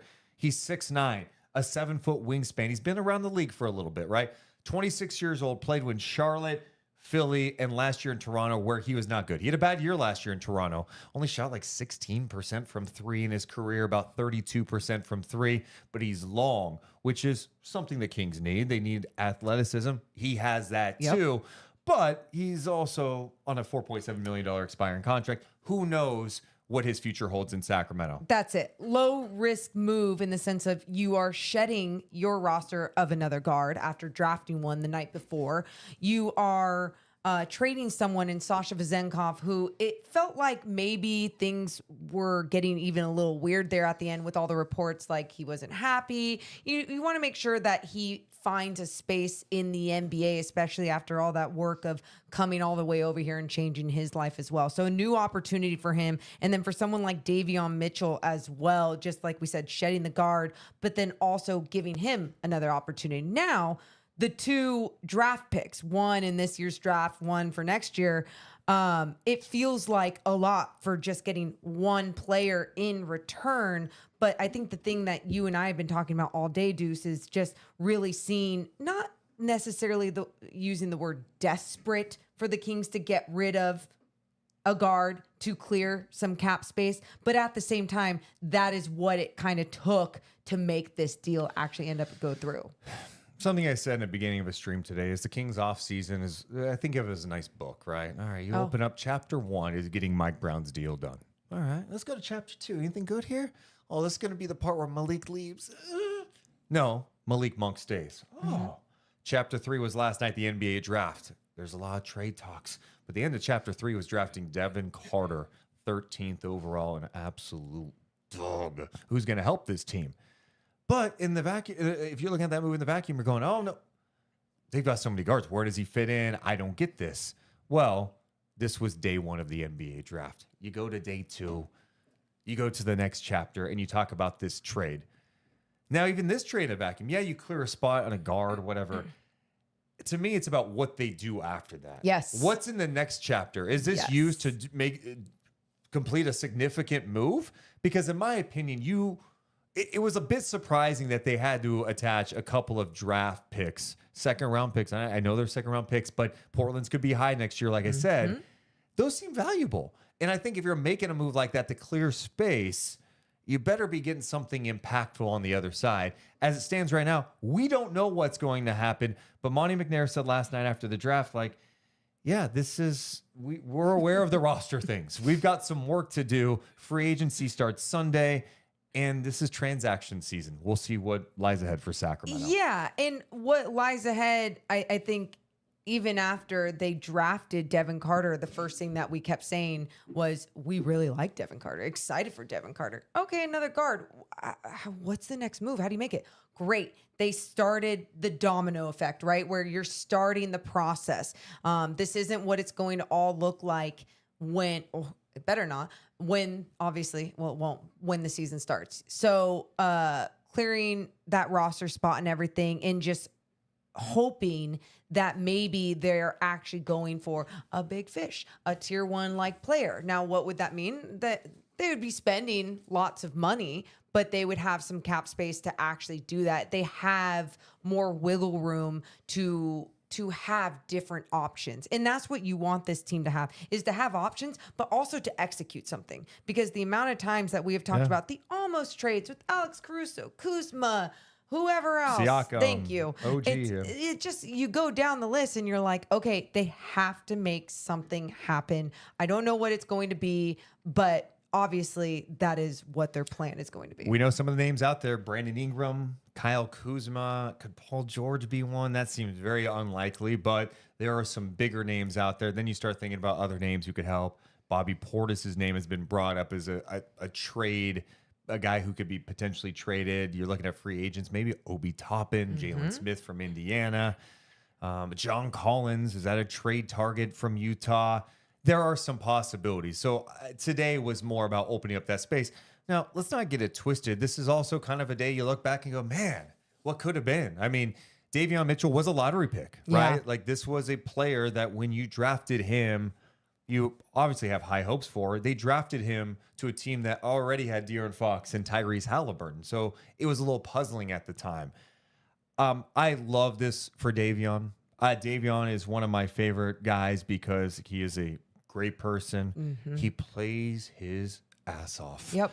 And he's worked really hard. I think the one thing I've said a long time about Davion is I think he just gets better the more he plays. In this situation, behind De'Aaron Fox and when they have Malik Monk, like, there wasn't a ton of time for him. And when he got more minutes late last year, he looked more comfortable. He played some of his best basketball. He worked on his three-point shot. He was lethal from the corner three last year. And now he's going to get an opportunity to go to Toronto and get a fresh start. So I'm happy for him. So happy for him. I feel that same way about Davion. When you see this happen to a good person, you know, not just someone who works so hard, you love his mentality and you love his growth. Even you love when an opportunity and a new role can come to life for someone that is such a good person. So for Davion, I'm excited for that for him, and to maybe be able to showcase his talent a little bit more in bigger opportunities, maybe some bigger minutes, who knows.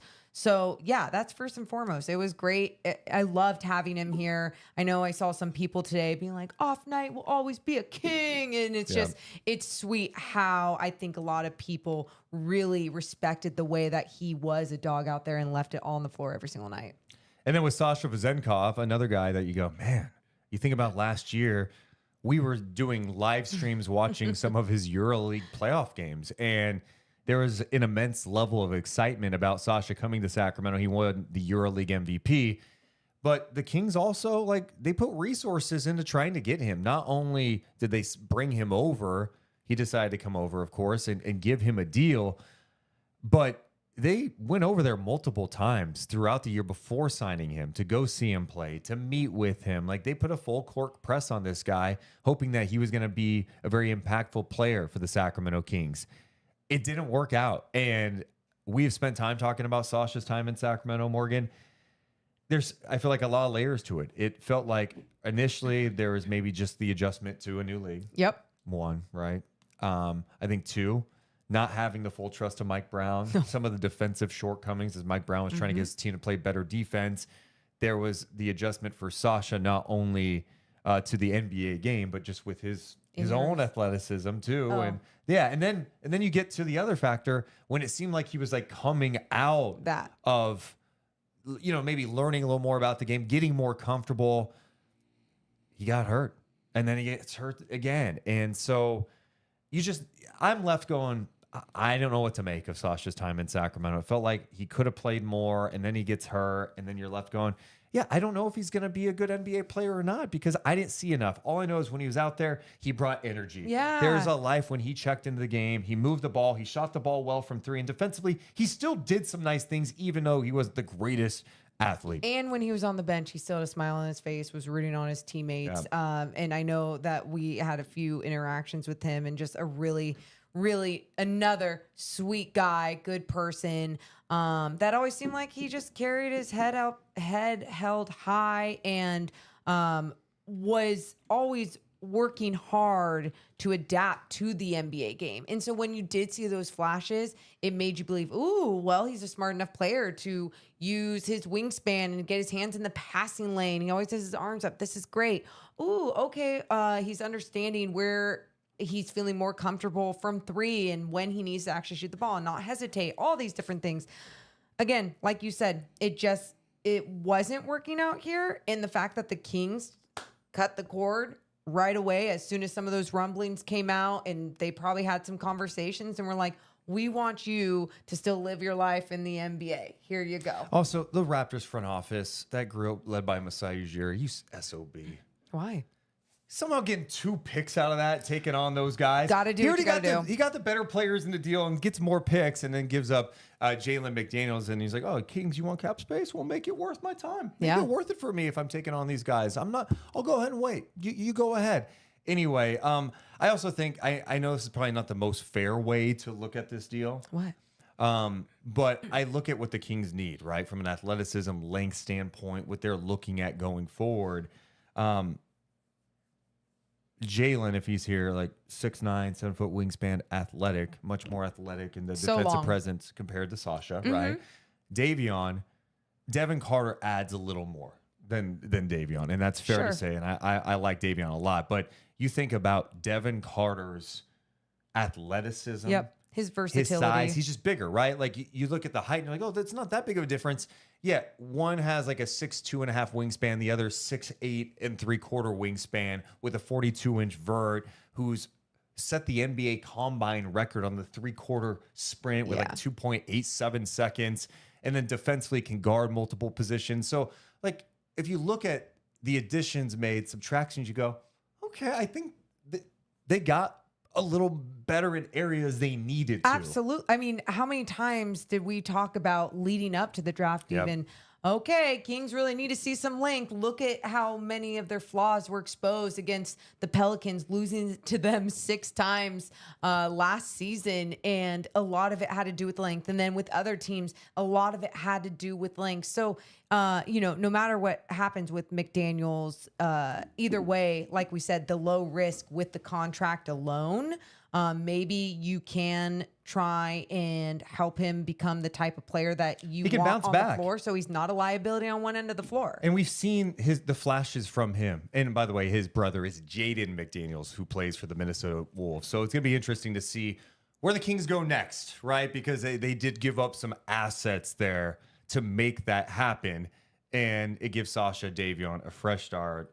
And now the Kings move forward. I think this is about the next move. Like, what's going to be the next move for the Sacramento Kings? Because they still have other weaknesses. We just learned now that the draft is over. The Kings did sign a player to a 2-way contract, someone who is projected to be a second-round pick. They have agreed to a deal with Isaiah Crawford, who is a forward from Louisiana Tech. He played 5 years at Louisiana Tech. He is 22 years old, 6'5", 215 pounds, and I'm going to give you Sam Vecini's scouting report on him. Sam Vecini from The Athletic does an amazing job. So we are just learning this as we are recording this right now, so I'll go ahead and give you this breakdown. Crawford has monster measurements for an NBA wing, 6'5" and a quarter without shoes, with a 7'1.5" wingspan. We love those wingspans. And a huge 8'9" standing reach. He also has enormous hands, Morgan-sized hands. I was going to say. He's 215 pounds. He covers ground across the court with long strides. He's a coordinated and balanced player who's flexible laterally and quite strong. Crawford is a winner. He has a complete game that plays well off the ball on offense. He's impactful on defense, making all the extra effort plays his teams hope to see. He plays hard and sees the court extremely well. He understands and reacts well to the space around him. Before I continue on, last season for Louisiana Tech, he averaged 16 points a game, 6 rebounds, 2.4 assists, 2.5 turnovers, 1.7 blocks, 2 steals, 48.5% shooting, 41% from three-point land. The year before that, 42% from three-point land. He wasn't his third year at Louisiana Tech.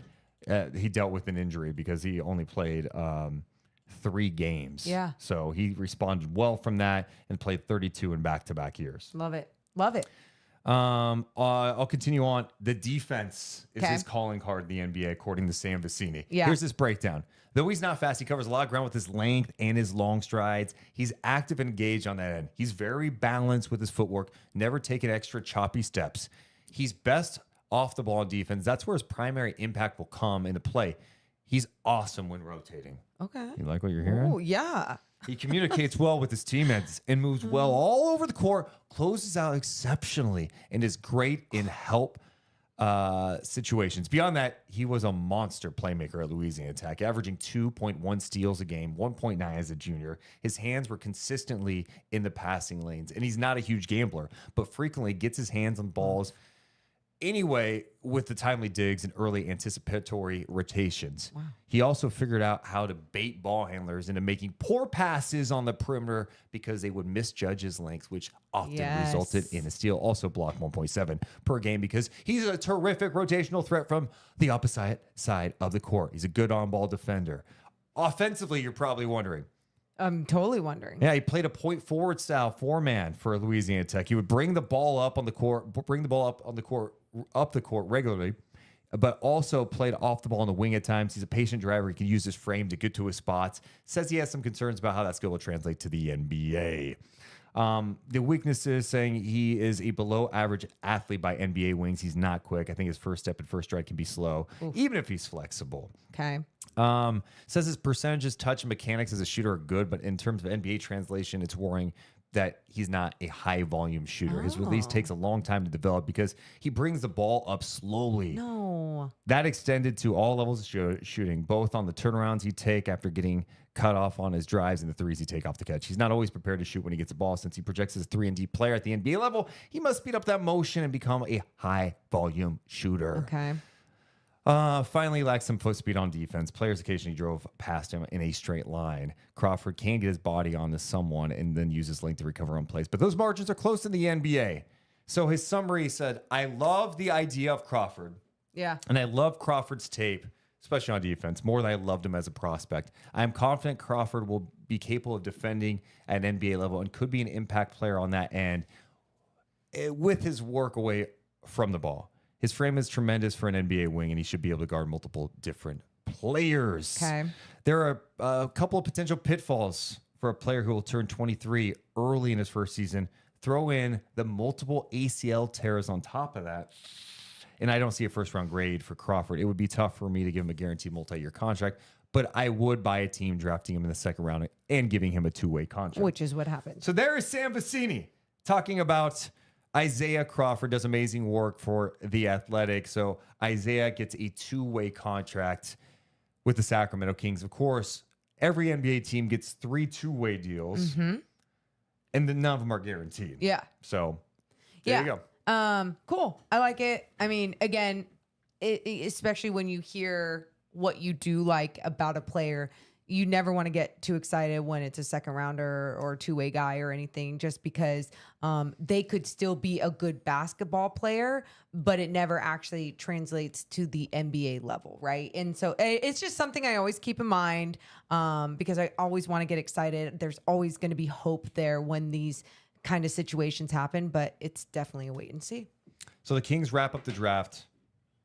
Devin Carter, they make the trade, get Jalen McDaniels, and then they sign Isaiah Crawford to a 2-way contract from Louisiana Tech.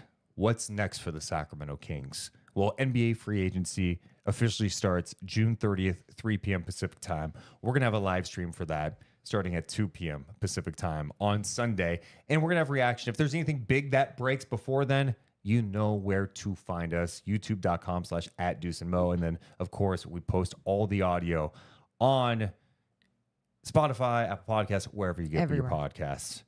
If you have any thoughts on what the Kings did in the draft, let us know in the comments below. Hit the thumbs up and subscribe.